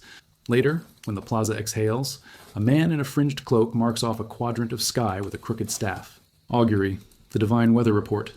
He watches birds like their memos. Left is hopeful, right is very hopeful, nothing is a test of his rhetoric. A sparrow ignores the script and sits exactly where prophecy prefers a dove. The augur squints at its destiny and declares the sign favorable if interpreted by someone who has paid attention. A Greek nearby coughs into his toga and mutters that all omens are biographies. He is ignored in the traditional manner. At the temple steps, a harispex unrolls a clean cloth like a thesis and lifts a liver the way a librarian lifts a rare scroll. He points out ridges and smooth places and declares them text. Someone asks greedily if the gods will bless a business venture that is half plan, half prayer. The seer smiles with professional mercy. The gods bless good timing and decent bookkeeping. Behind him, an assistant holds a basket of barley ready to be scattered, which is religion's way of feeding both pigeons and metaphors. The calendar is a mouthful of feasts. Saturnalia arrives with that merry violence that turns the city upside down and calls it equality. For a few days, the master plays servant, the servant performs authority, gifts travel disguised as jokes, and someone's uncle wears a cap of freedom and explains liberty to the furniture. Doors blossom with greenery. Dice are allowed to come out like opinions at dinner. People greet each other with "I-O" and mean it. Under the laughter, the city reveals a genius you don't expect. It knows how to rehearse a better world, even if only for a week, so it remembers what to miss when the week is over. Other nights are private and can't be scheduled. Lemuria, for the restless dead, beans into the dark, 9 at a time, a formula spoken backward as if undoing something with grammar. With these beans I redeem me and mine. You don't look behind you because superstition and common sense agree for once. In the morning you sweep the threshold and pretend you do this every day. The neighbors pretend not to notice the beans. Everyone pretends together in the polite way communities perform tenderness. Charms make a busy economy. Little hands, figge, ward the hungry eye. Miniature phalluses dangle like jokes with tenure. Toothy wolf heads watch over cradles that are new to breathing. A vendor assures you this amulet protects against envy, theft, bad wine, and theater tickets in the cheap seats. You point out that a string of garlic might do the first 3 more reliably. He says garlic is religion for the impatient. You buy both, and patience follows a pace you can live with. In the market, a woman sells curse tablets the way another sells onions. She scratches names into lead and folds it like a letter to a god with private hours. Bury at a crossroads or throw into water, she advises, and don't tell me which. You ask if it works. She scowls kindly. It works on those who fear it, which in Rome is potent enough. Across the aisle, a man sells votive figurines, shaped like limbs and organs. Tiny clay legs for sore knees, breasts for milk that refuses to arrive, little eyes for prayers about seeing and being seen. He arranges them carefully. People lay them carefully. Care is half the sacrament. At dusk, a small crowd gathers before a shrine of Closina, the goddess of the great drain. The aedile, who otherwise enforces scales and hopes, tosses laurel and says pretty words about clean streets as if addressing a theater packed with grateful gutters. It's not glamorous, but the gratitude is honest. Deities who keep a city from drowning receive fewer hymns than those who throw lightning, and yet the altars to the practical gods wear the most thumbprints. You decide thumbprints might be the true incense. Imperial cult creeps in wearing purple and good timing. At a new altar, a magistrate burns a pinch of spice to the genius of the emperor, carefully smaller than the pinch he gave Jupiter earlier. The way you greet your boss more warmly than your boss's boss. People participate with varying degrees of sincerity, which is a Roman specialty. The coin minted with the emperor's face is easier to worship. It buys bread, while the incense plans symbolism. Back home, the household altar waits like a kindly clerk. You set a crumb and a drop, and for once, add a line from memory rather than habit. Gratitude tastes like the crust you didn't burn. Outside, a neighbor recites a hymn loosely based on one his grandmother mangled into lullabies. He cannot carry a tune. The Lares do not mind. Accuracy is for taxes, not thanks. A philosopher ambles by and, seeing your lamp, asks if you believe or merely participate. You answer that participating is how you learn which parts to believe. He nods in the tragic way of men who will later be quoted misremembered. Then he asks whether fate is a road or a conversation. You say some roads are conversational and some conversations are roads, and you both stomp a spark that tried to be a fire. Agreement is easier when sharing a bucket. Somewhere a temple choir practices with more enthusiasm than pitch. Somewhere a man confesses to a god and hears in return his own voice becoming gentle. This is either divinity or acoustics, and both deserve candles. Somewhere a woman who cannot afford a sacrifice washes the steps and is answered by the kind of peace that has no Latin name but understands all the hand gestures. You begin to suspect the city's true religion is choreography, thousands of small movements that keep everyone from stepping on the same foot at the same time. The night leans in, and the resin smell thins to memory. A rumor of new omens drifts down the block. Someone saw a comet, someone saw a magistrate trip, someone saw their own reflection and vowed to improve it. You tie a little red thread around your wrist, not because you believe in threads, but because you believe in not forgetting. The knot holds like a quiet promise. From the alley comes a different sound now. Cloth whispering, shears negotiating, the busy breath of a needle. Tomorrow's festival will need garments brave enough for daylight and clever enough for scrutiny. A seamstress frowns at a fold until it behaves. A fuller beats a toga until it remembers its purity. A dyer coaxes indigo into a tunic while swearing it's the sky. Faith has dressed your evening. In the lamplight you feel the city shifting to the other language it speaks fluently. Status in fabric, argument in color, ambition in hem, and the rustle at the threshold suggests you'll want to learn the grammar before morning decides to grade you. Morning dresses you before you dress yourself. The air already smells of wet wool and ambition. In the alley, a fuller slaps a toga against a board with the tenderness of a judge. He has vats the color of decisions, chalk white for purity, ash gray for regret, and he stirs them with a paddle that looks suspiciously like a moral. Urine jars line the wall, labeled by Donor Tavern, because even chemistry in Rome insists on documentation. Snow white again, he boasts, hoisting a garment that is not snow, not white, and very much again. You nod. Civility is 90% pretense and 10% rinsing. The tailor down the stair opens shop by threading a needle in a story. He can read a man's fortune by his cuff. Fray means hustle. Grease means proximity to money. Immaculate means somebody else's hands. He holds up a lucerna, cloak for men who like exits, and sells it with the line, "It looks good when you're leaving early." He is not wrong. A boy apprentice chalks lines on a tunic with the focus of a priest. Chalk knows the difference between straight and straight enough. Purple is a rumor you can wear. Tyrion, if you can afford it, broadcasts that your wallet speaks fluent Senate. The dyer's fingers are permanently guilty, stained monarch from nail to knuckle. He whispers that good purple is a chord, not a note. Murex layered into madder, then rinsed in vinegar prayers.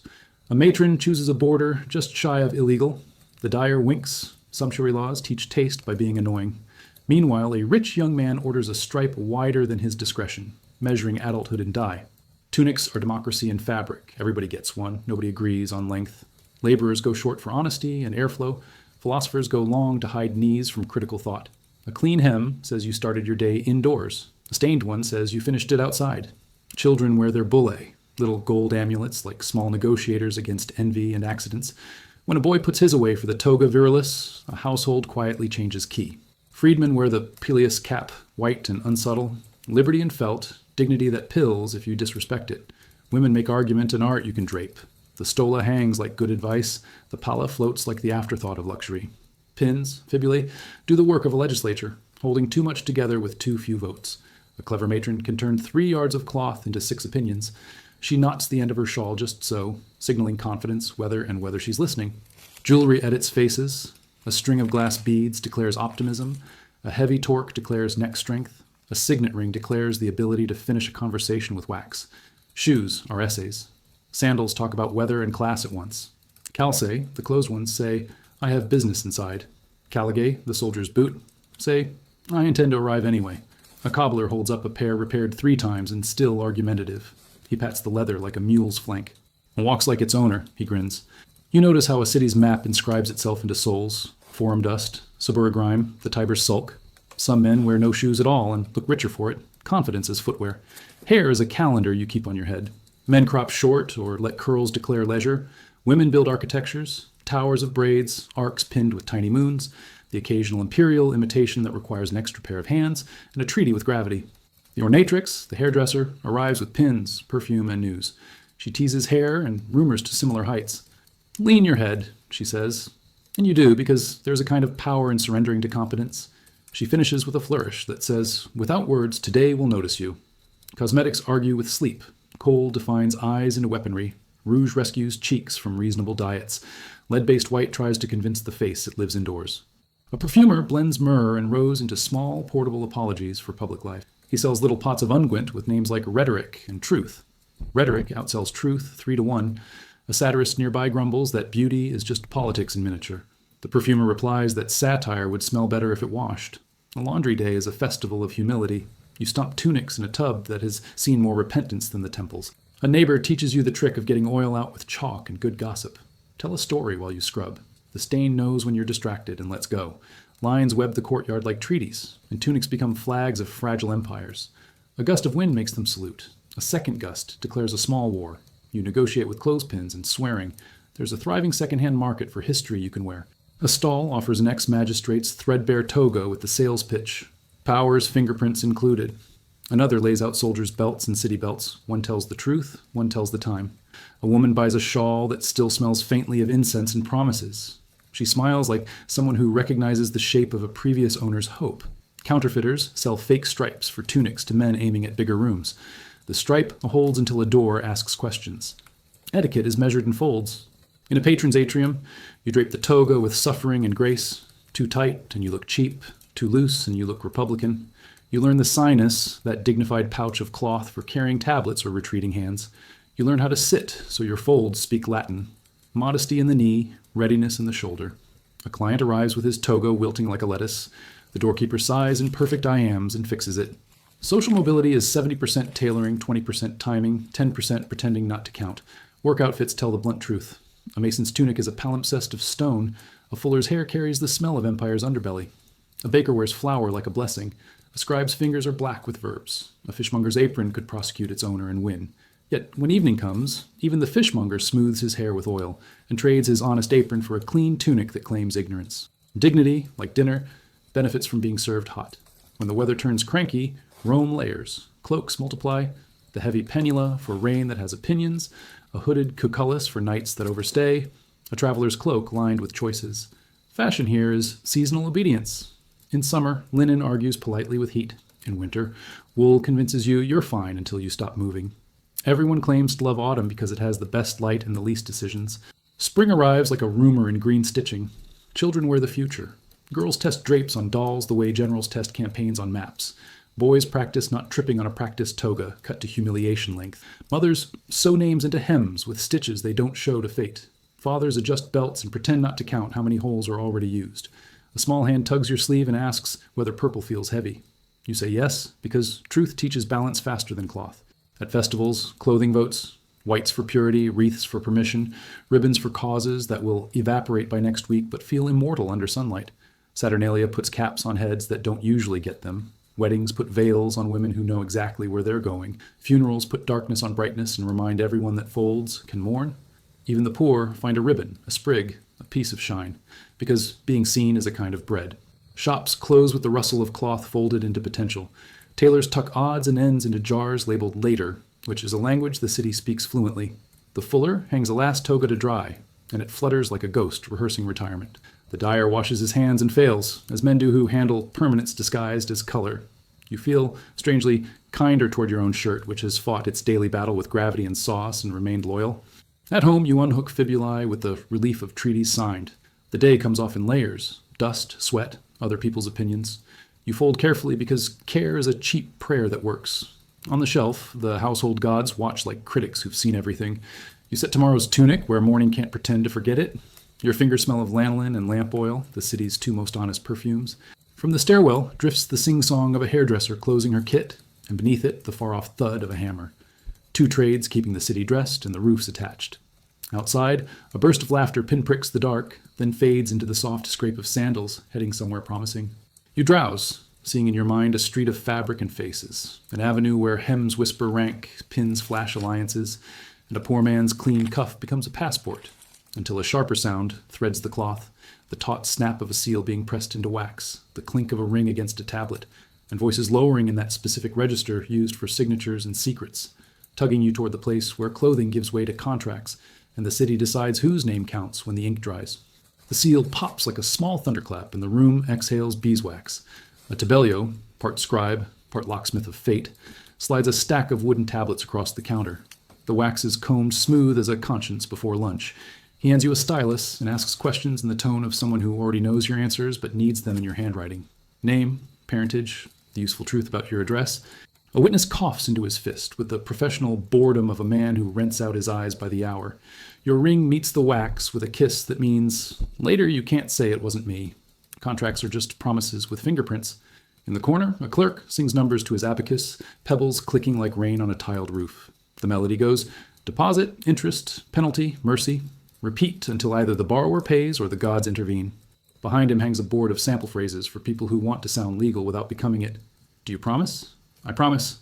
Stipulatio, the solemn Q&A that turns breath into debt. The clerk says it's the most Roman magic. 2 sentences, 2 witnesses, and suddenly a future has a leash. A freedman negotiates a loan for a tiny bakery expansion, and you learn the choreography of collateral. He offers his oven, too heavy to steal, which recommends it. The lender prefers his cousin. Failing that, a friend with a house that doesn't wander. Surety is Rome's way of turning affection into policy. They settle on both, cousin and oven, because bread and family are the city's 2 most persuasive nouns.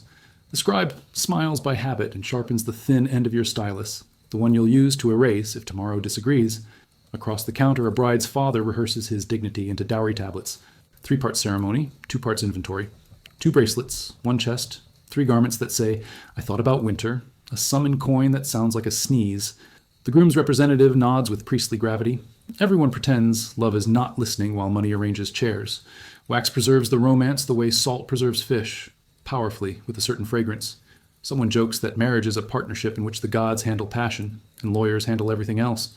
No one argues. They are busy counting witnesses. At the law courts, voices make marble feel like a nervous system. The praetor sits as if resting were a verdict. Advocates spin tragedies from commas. One man insists a goat is a boundary marker because it has always stood there. The other argues the goat is ambulatory and therefore unfit for jurisprudence. A slave is questioned under a system that confuses pain with clarity. The scribe records the groans as if vowels were evidence. When the judge says, I will see the tablets, the room inhales.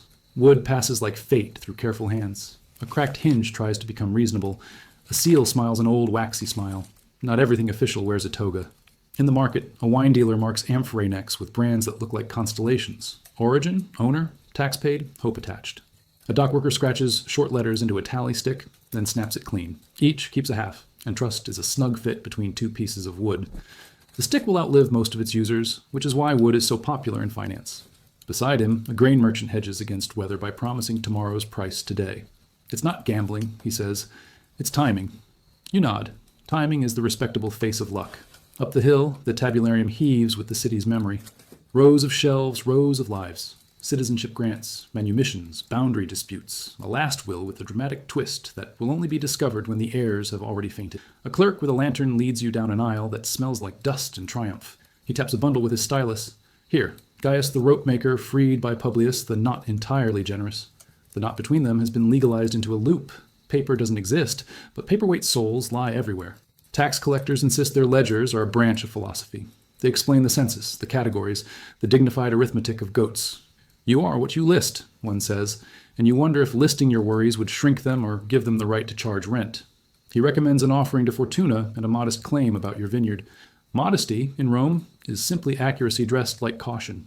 In a corner of the forum, a notary drafts a will, his stylus whispering like a conspirator. He counsels equal shares as long as the children are unequal, which is always. He slips in manumission for a faithful slave, and a small stipend for the cat, because the mouse situation deserves continuity. The testator laughs, then cries, then laughs again. When the wax cools, the document will carry the heat of his indecision forever, which may be the most honest form of immortality. Elsewhere, a man sells oaths like umbrellas. Swear by Hercules, he suggests, or, for a surcharge, by the emperor. A woman declines with grace and produces a palm-sized Venus to kiss instead. Love is cheaper and offends fewer bureaucrats. Around the corner, a vendor offers cursed tablets for legal problems that require theater. Name, grievance, desired outcome, she says briskly, and a nail. You ask if the underworld accepts expedited filings. Always, she says. They invented them. Your patron's letter of recommendation arrives, sealed with a ring that smells faintly of olive oil and authority. The lines inside are careful. Praise that can be defended in court, loyalty that can be withdrawn politely, a sentence that says, known to me, and means use him, don't adopt him. You carry it like a portable threshold. Doors open faster when wax has the right face pressed into it. Doors also close faster. That's not the letter's fault. It's yours. In the shade of a basilica, a pair of young men practice handwriting on wax while their teacher threatens them with parchment. A luxury punishment. They copy a model sentence. Words bind men like ropes bind ships. One scratches it as words blind men, which is perhaps truer. The teacher sighs and makes him rewrite both versions until the stylus learns manners. He reminds them that a sloppy hand can cost a fortune if a single digit curls into another. Everyone glances at their rings, suddenly empathetic to numbers. Even small purchases rehearse eternity.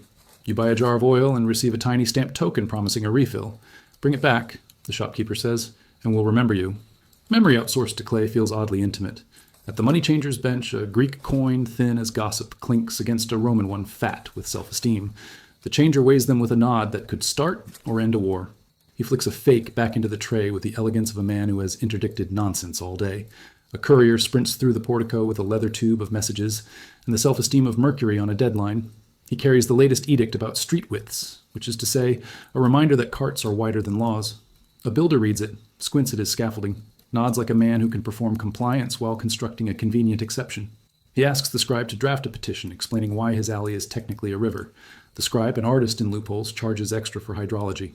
When the afternoon leans, the room of tablets smells like conclusions. Seals are pressed, cords tied, witnesses dismissed to their favorite benches.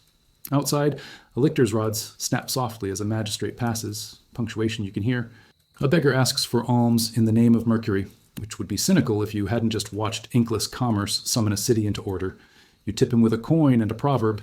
He grades both with a look and files you under useful.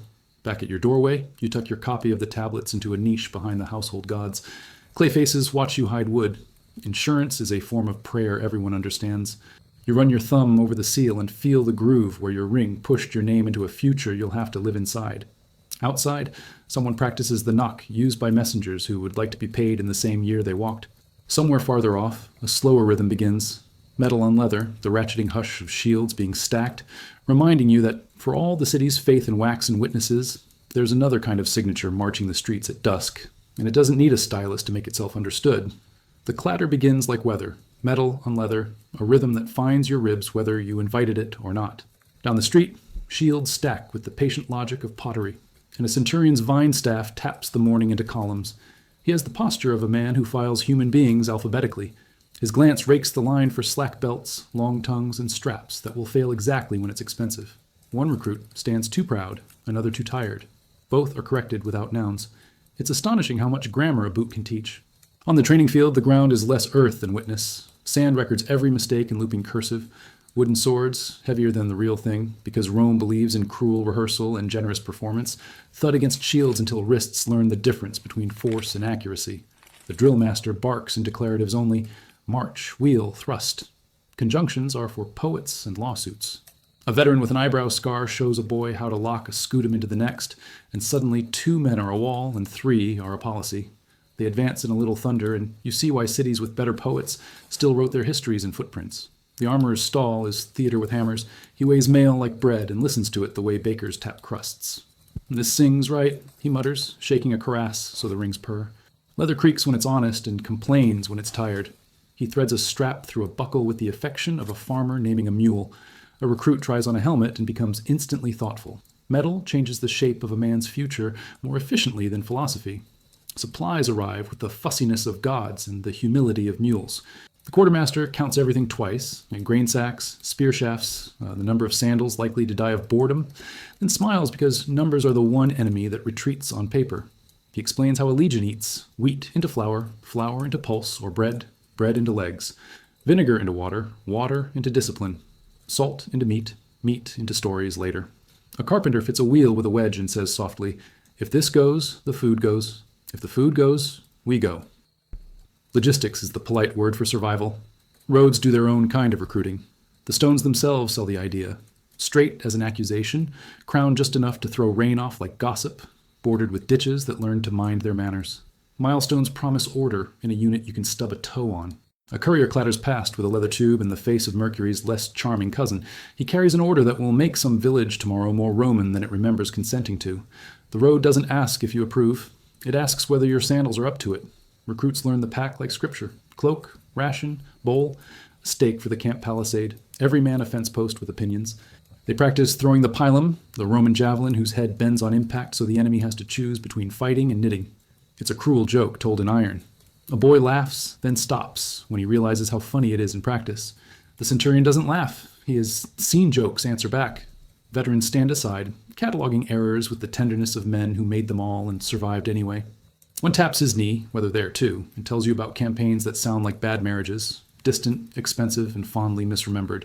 He swears that marching teaches you more math than school, the discipline of counting to 8,000 steps without losing your temper. He also swears by wool socks, a superstition based on evidence. When asked about glory, he shrugs and points at a patched tent. Glory is being dry first. A decurion from the cavalry parades passed, on a horse that believes in empire. Harness jingles like an argument you can't win. He explains the difference between panic and pursuit, using only a circle in the dust and a smile you can see from the cheap seats. The horse snorts at the infantry with the airy contempt of a tax collector. The infantry pretend not to notice. The horse doesn't care. He's seen maps. Punishment here is a syllable, not a speech. Late? Stones. Sloppy? Extra miles with your kit singing at your spine. Cowardice has longer words, none of them metaphor, but reward is also plain. A land grant later, a wage now, a cut of whatever confidence the column harvests on the way back.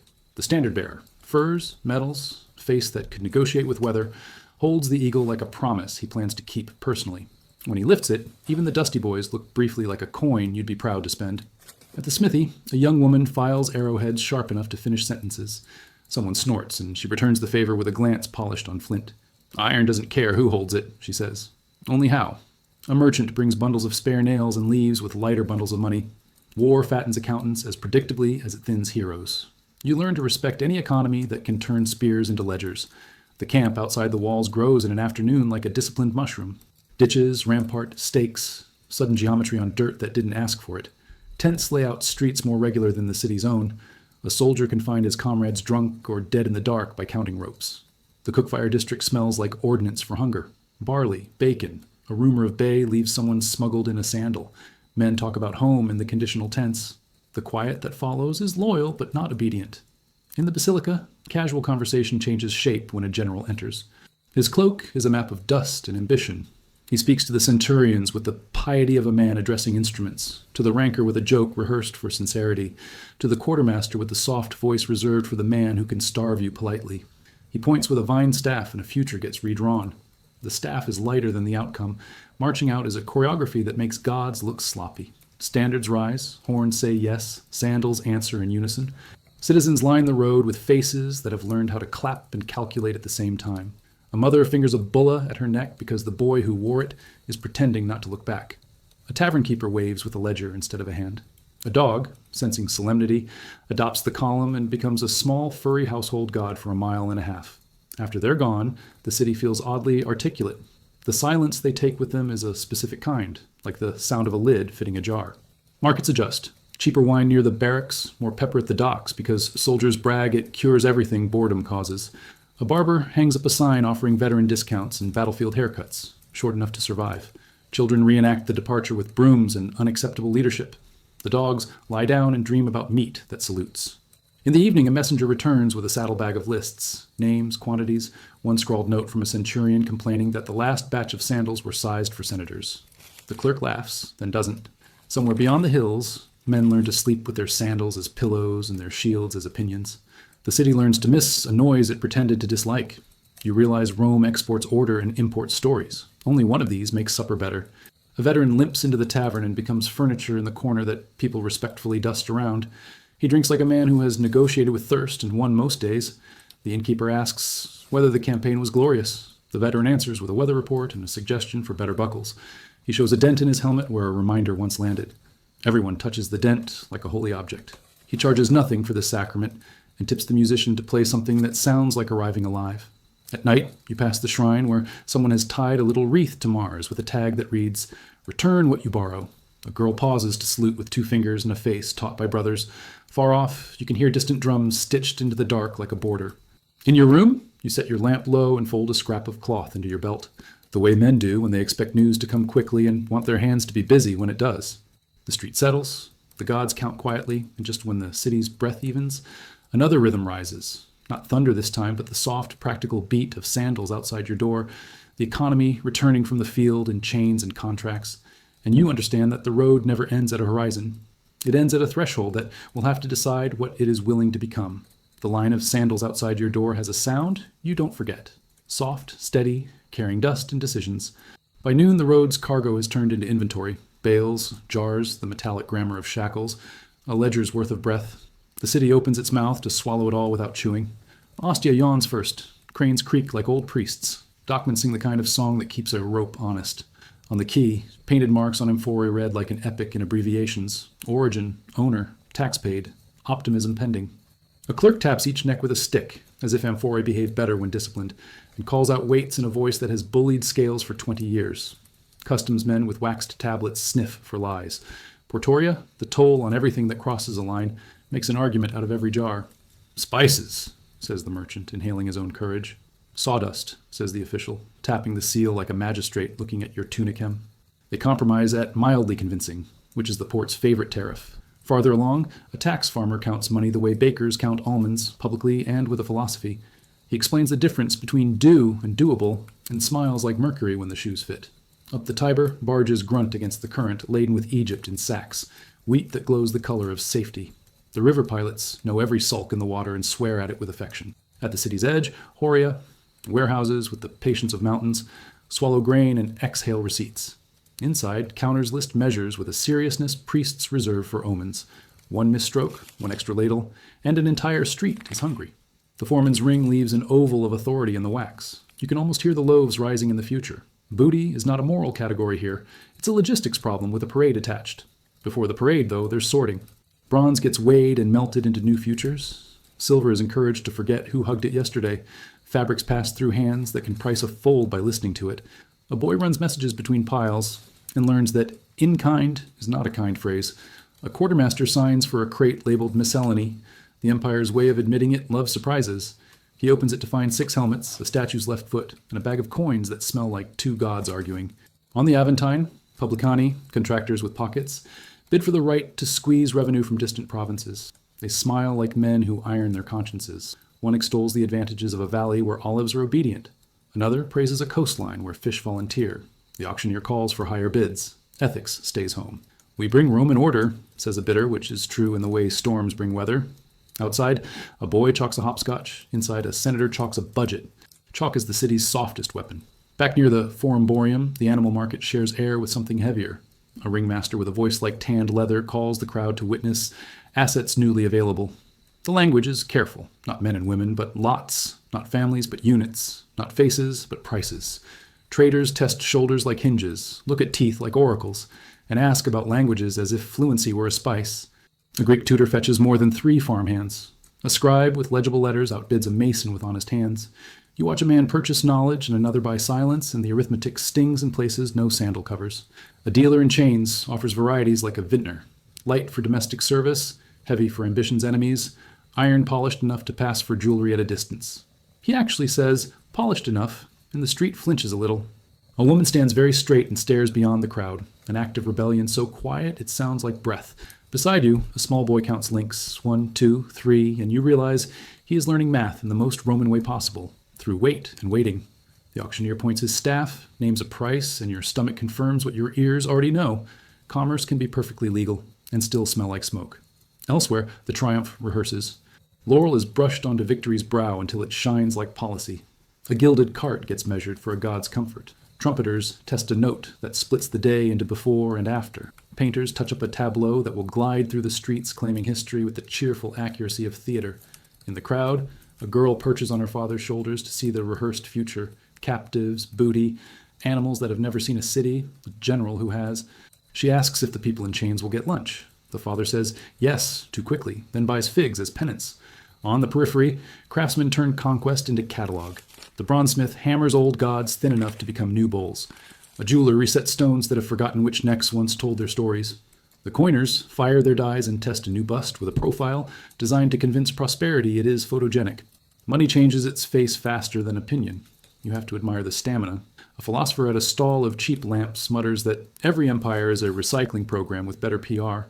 He sells 2 lamps and apologizes to no one. In the basilica, deals step out of the sun to become respectable. A long table divides desire into columns. 50 measures of grain at harvest becomes 30 now, 20 later, 3 witnesses, 1 God watching. A freedman negotiates credit against a shipment that hasn't happened yet, the city's favorite magic trick. The lender asks for a surety with a roof and knees. They settle on an uncle with both. When quills are scarce, styluses suffice, and the wax records a future none of the signers fully control. You can hear the gods humming approval for the form, if not the content. Toward the river, a warehouse clerk teaches you a trick. How to tell if a sack has been adulterated with chaff. Listen, he says, shaking it gently. Pure grain answers like rain. Chaff argues. He is right. You shake 2 more sacks and wonder how much of Rome's prosperity is simply the discipline of listening. Nearby, a shipwright caulks seams with pitch. He says a boat is honest because it keeps score in water. If you lie to a hull, it arranges your education swiftly. The city isn't one economy, it's a fight between several that learn to share a bed. Street food fattens on dock schedules. Loan rates breathe with weather in provinces you can't pronounce. Theater attendance rises with the success of grain fleets. Perfume prices sniff the number of weddings scheduled after a triumph. Even religion hedges. Altars to victory get more kisses when boats get in on time. The household gods receive extra crumbs on days when accounts balance by accident. You start to recognize the pattern behind the noise. Rome worships order most. When it's worried, it's improvising. A little procession slinks by, a handful of men carrying a portable shrine and a box with a lock. A cult of fortune, collecting donations for luck insurance.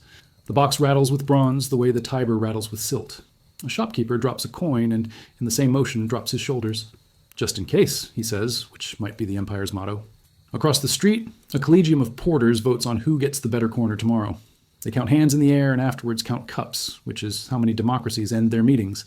Late afternoon paints everything tax-colored. A publican argues that a shipment owes a fee because it looked at a bridge with intent to cross. The merchant counters that his goods floated under the bridge, which should be romantic, not taxable. They settle on a number that offends both, just enough to feel fair. Behind them, a line of people with small problems waits for the scribe who knows how to make receipts look like forgiveness. He charges in sestertii or in stories. Both hold value differently. Back at the Boreum, the animals are gone and the auction boards have been wiped clean with a rag that remembers things. A boy kneels to trace with a stolen bit of red chalk, a fish and a loaf, the shorthand of hunger and hope. A woman watches and doesn't correct him. She fixes her shawl and glances toward the quarter where new arrivals are being distributed into houses, workshops, ergastula. The day has made a great many decisions, some with trumpets, some with whispers, most with the indifference of arithmetic. Dusk leans on the city like a signature. Barges untie their worries, cranes stop creaking, warehouse doors exhale cool.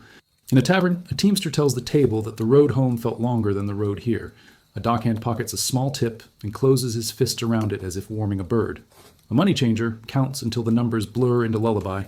The tax farmer locks his chest and prays, not for forgiveness, but for continuity. You walk home through a corridor of stacked goods that smell like a continent trying to fit into a pantry. Cinnamon, tar, wet rope, wheat, wool, and something metallic that isn't coined but wants to be. The household gods accept your crumb with their ceramic patience. The lamp's little flame bends in a draft that came from a door opening somewhere down the hall. Voices speak in a careful register you've learned to recognize, names recited, tasks listed, places reassigned. The road, you realize, doesn't end at the warehouse. It ends at the threshold where people become property, where ledgers make families into columns, and where tomorrow's meals and manners will be negotiated at the friction point between purchase and person, exactly where the city smiles its most practiced smile and asks you to pretend welcome is the same as belong. The door closes behind the last buyer, and the house learns new names. The steward, eyes like a ledger, sorts people the way he sorts olive oil, by weight, by purpose, by how much they'll complain if warmed. A boy from the mountains is handed a broom longer than his past. A woman with quick hands is shown the kitchen, which is a stove, 6 pots that have opinions, and a shelf that functions as both altar and threat. Someone is tagged as trustworthy around knives, which is both a compliment and a job description. You watch the domus absorb them, the way Rome absorbs anything, with rules first, feelings later. Morning starts earlier in these rooms than outside. The first sound is water arguing its way from bucket to basin. Lamps exhale and die. A maid wakes the hearth with a stick like a conductor raising the orchestra and feeds it yesterday's certainty. Olive wood, small and stubborn. In the atrium, the household gods receive crumbs before people do. The Vilicus, the overseer of all things with corners, distributes tasks like a deacon. Sweep there, fetch here, do not stand where the master's mood will pass. He knows the temperature of each threshold and which door creaks louder than truth. Children of the house practice being important. A pedagogue leads them through letters as if escorting them across a river with crocodiles made of grammar. He corrects a declension, confiscates a joke, and explains that the gods created ablatives to test courage. The little one asks what courage is. Not crying when the stylus bites, he says, and pats a head that will one day choose between mercy and policy. Behind them, an enslaved scribe copies a recipe for fish sauce with the sincerity of a poet. The kitchen is an empire with boiling borders. A cook commands 2 assistants and a cloud of garlic so persuasive even the air eats. Bread warms on a tile like a tired soldier. Porridge takes a deep breath and decides to be stoic. The apprentice holds a pan wrong and is corrected before the fire invents a lesson. Meat arrives plainer than it leaves. The cook knows 300 ways to apologize for cheap cuts, and one way to celebrate a good one. Salt, heat, no commentary. If the master praises the sauce at dinner, the praise turns into a larger portion for the team. Compliments here are calories. Elsewhere, a maid lays out the master's toga, a coastline of fabric demanding navigation. She folds the sinus with the concentration of a priest. When he enters, she disappears into the neatness of the room. That is part of the work, arranging absence so perfectly it looks like luxury. In the garden, another hand trains a vine on a trellis, as if teaching a sentence where to breathe. Nothing in a wealthy house is naturally well behaved. Someone's wrists taught it. Not all rooms are bright. Down the corridor, the storeroom is a chapel of jars and keys. Grain whispers about mice. Oil glows with the memory of summer. Wine thinks in futures. The cellarer counts in a low voice that sounds a lot like prayer. He seals amphorae with pitch and hope, and the seal bears the master's mark, which means blame travels upward lightly and downward quickly. A young man learns to tap a jar without tapping his luck.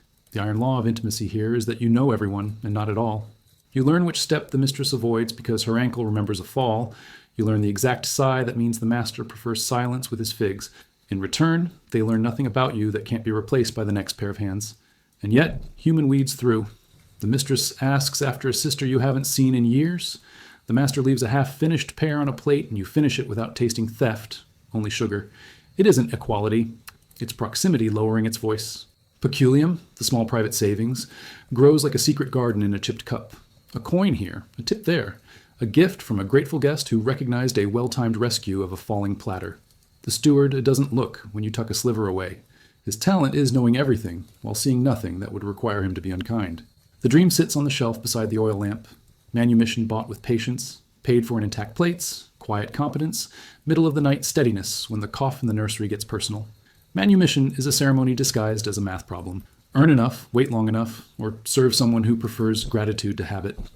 The day arrives not with trumpets, but with paperwork, a declaration before witnesses, a touch with a rod, your name spoken with new furniture added to it. You become a libertus, a freedman, wearing the former master's name like a scar that healed into a signature.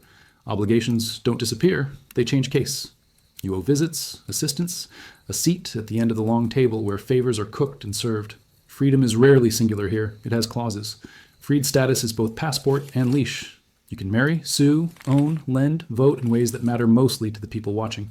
You can open a shop where your hands finally sign their work. On gravestones, freedmen use verbs like flags. I built, I baked, I kept accounts, I taught.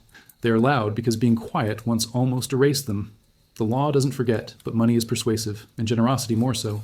A Libertus funds a fountain and grafts his name onto geography. Another feeds a burial club and is remembered in vowels that outlive gossip. Saturnalia arrives and scrambles the color of the hierarchy. Masters serve, servants eat, jokes reverse gravity. Laughter feels illegal and medicinal.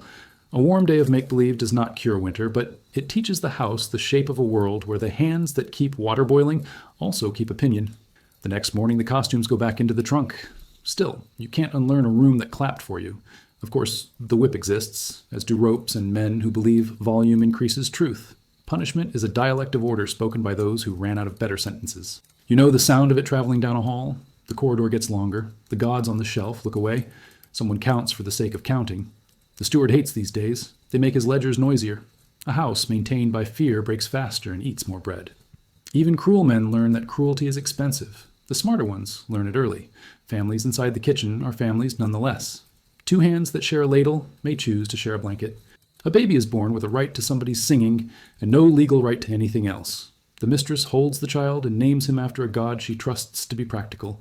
The child will grow up knowing which cupboard sticks, which stone stays cool in summer, which dog lies about biting.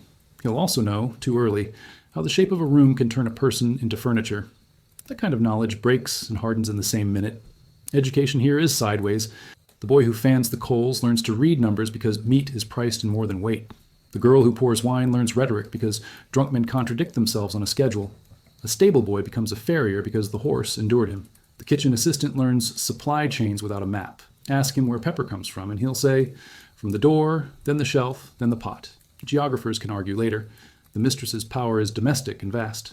She allocates linen like a general allocates rations. She knows which vendor underweighs salt and which one overpromises parsley.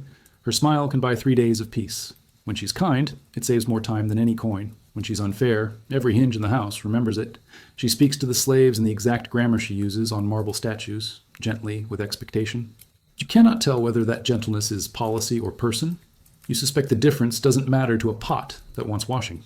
At night, when guests have gone and the house has put itself back in its box, the servants share a bowl in the day's informal minutes.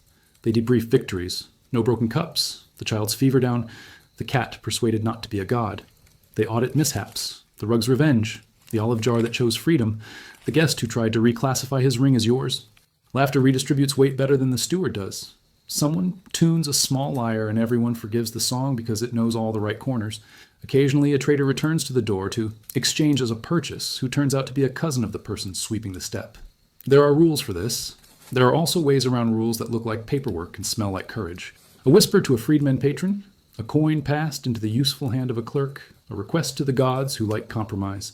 Sometimes it works, sometimes it does not. Rome is generous with systems and stingy with miracles. If you find one, look casual. What nobody says out loud is that the house runs on endurance and choreography. If the steward is injured, the house limps. If the cook gets sick, everyone discovers how close hunger actually lives. If the laundry burns, the toga becomes politics again. You begin to admire the people who keep fires hot and tempers cool without making it a spectacle. The city loves triumphs because they are noisy. It owes its mornings to those who are not. On the wall near the back door, someone has scratched with a nail 2 words. Hold fast. Below it, someone else added, and laugh after. The steward saw this and did not sand it down. He pretends he hasn't learned to read the walls. Maybe he knows that homes as a species last longer when they have a reason other than fear to set the table again tomorrow. One evening the master calls you by a nickname he did not give you and asks about your sister as if the question had waited all day to be true. Later he presses a coin into your palm with the correct awkwardness. He is not a good man exactly. He is a man who can afford to practice. You go to your shelf, lift the chipped cup, and add the coin to the metal argument building in the dark. The sound it makes is small and gravitational. The household sleeps in layers. The lamp in the hallway keeps its little covenant with the night. Someone's cough relocates to a room with fewer echoes. A mouse negotiates with a loaf and loses. And then, from beyond the walls, a deeper rhythm looms, distant, square, a law in boots, folding the neighborhood's private noise into a public sentence.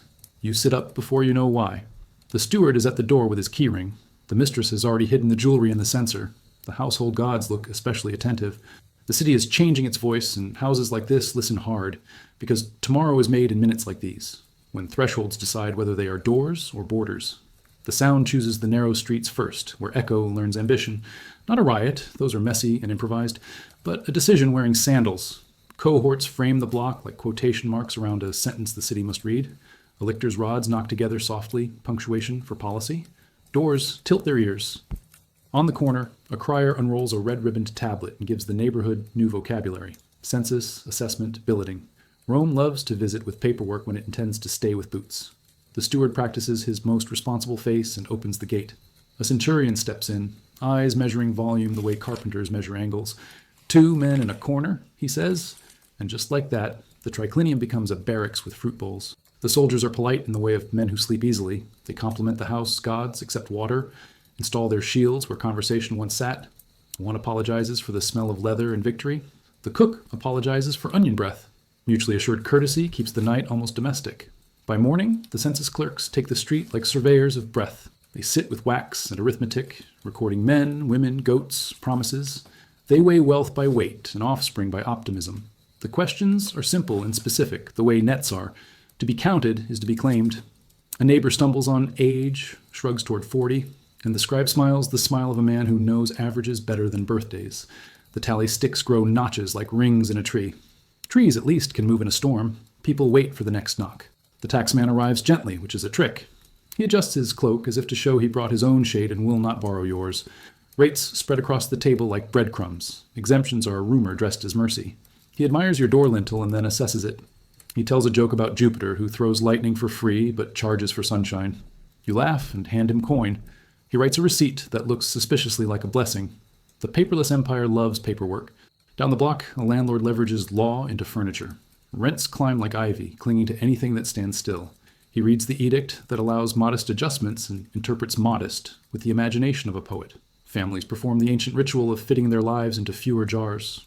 A grandmother negotiates an extra month with the authority that only age and soup can lend. The landlord bows to soup. In the stairwell, tunics hang like flags of truce. Peace here is an installment plan with late fees. The city cools itself by catching fire in other neighborhoods. You learn to smell urgency at a distance, resin, ash, the metallic tang of advice. Vigils run by with hooks, and the calm of men rehearsed into competence. Someone prays loudly, which is multitasking. A plea to Vesta and a reminder to neighbors where the buckets live. The blaze stops at a wall a mason bragged about 12 summers ago. Tomorrow he'll find a loaf on his sill and not know from whom. Rome fails in teams and repairs itself in committees. At the forum, a magistrate announces a grain dole to balance the week's arithmetic of fear. People line up with tesserae and patience. A boy counts shadows to guess the hour. An old woman counts coughs to guess the weather. The clerk stamps tokens with a rhythm steady enough to quiet a baby. Somewhere in the line, a pickpocket professionalizes hunger. A mother professionalizes forgiveness. The sack's empty, the murmur's thin, and for a noon's length, the city believes in sufficiency as if it were a god with office hours. The triumph finally blooms. Laurel sweats in the heat, gold winks like a practiced lie made briefly true by sunlight. The general rides under painted gods and a whisper in his ear, "Remember you are mortal," that everyone pretends to hear. Captives walk with the posture of people memorizing streets they may never walk again. Children cheer the elephants and forget that elephants remember. The city drinks spectacle like medicine, bitter in theory, sweet in practice, excellent for morale if not for justice. You clap until your palms accept their job in history. Percussion for power. Merchants pounce on the afterglow. Bronze becomes bowls, silk becomes scarves. An Ethiopian spearhead becomes a letter opener with provenance. A coin with the general's face buys 2 loaves and a rumor. You watch the economy turn thunder into tableware and think, not unkindly, that Rome is the only animal that eats its victories and calls the leftovers culture. You buy a cheap lamp cast from a mold meant for a god. It smokes like a heresy, but it lights. Late afternoon tries a truce. The river plays nice, the breeze remembers alleys, and a dog naps across the path like a union rule. A philosopher under a portico offers consolations at bulk rates. Fortune is a wheel, he intones. A porter, overhearing, says he prefers the kind of wheel that stays attached to a cart. The philosopher concedes the point with professional graciousness and asks for a fig. Wisdom, like figs, bruises easily and still tastes right. In the domus, dinner arranges itself as if by magic, by which you mean 12 hands with burn scars and timing. Guests drift in with pockets of news. Someone repeats, for the 40th time, the joke about the Adel who paved a road with promises. Someone else tells a better joke about a road that paved an edile with facts. Wine officiates.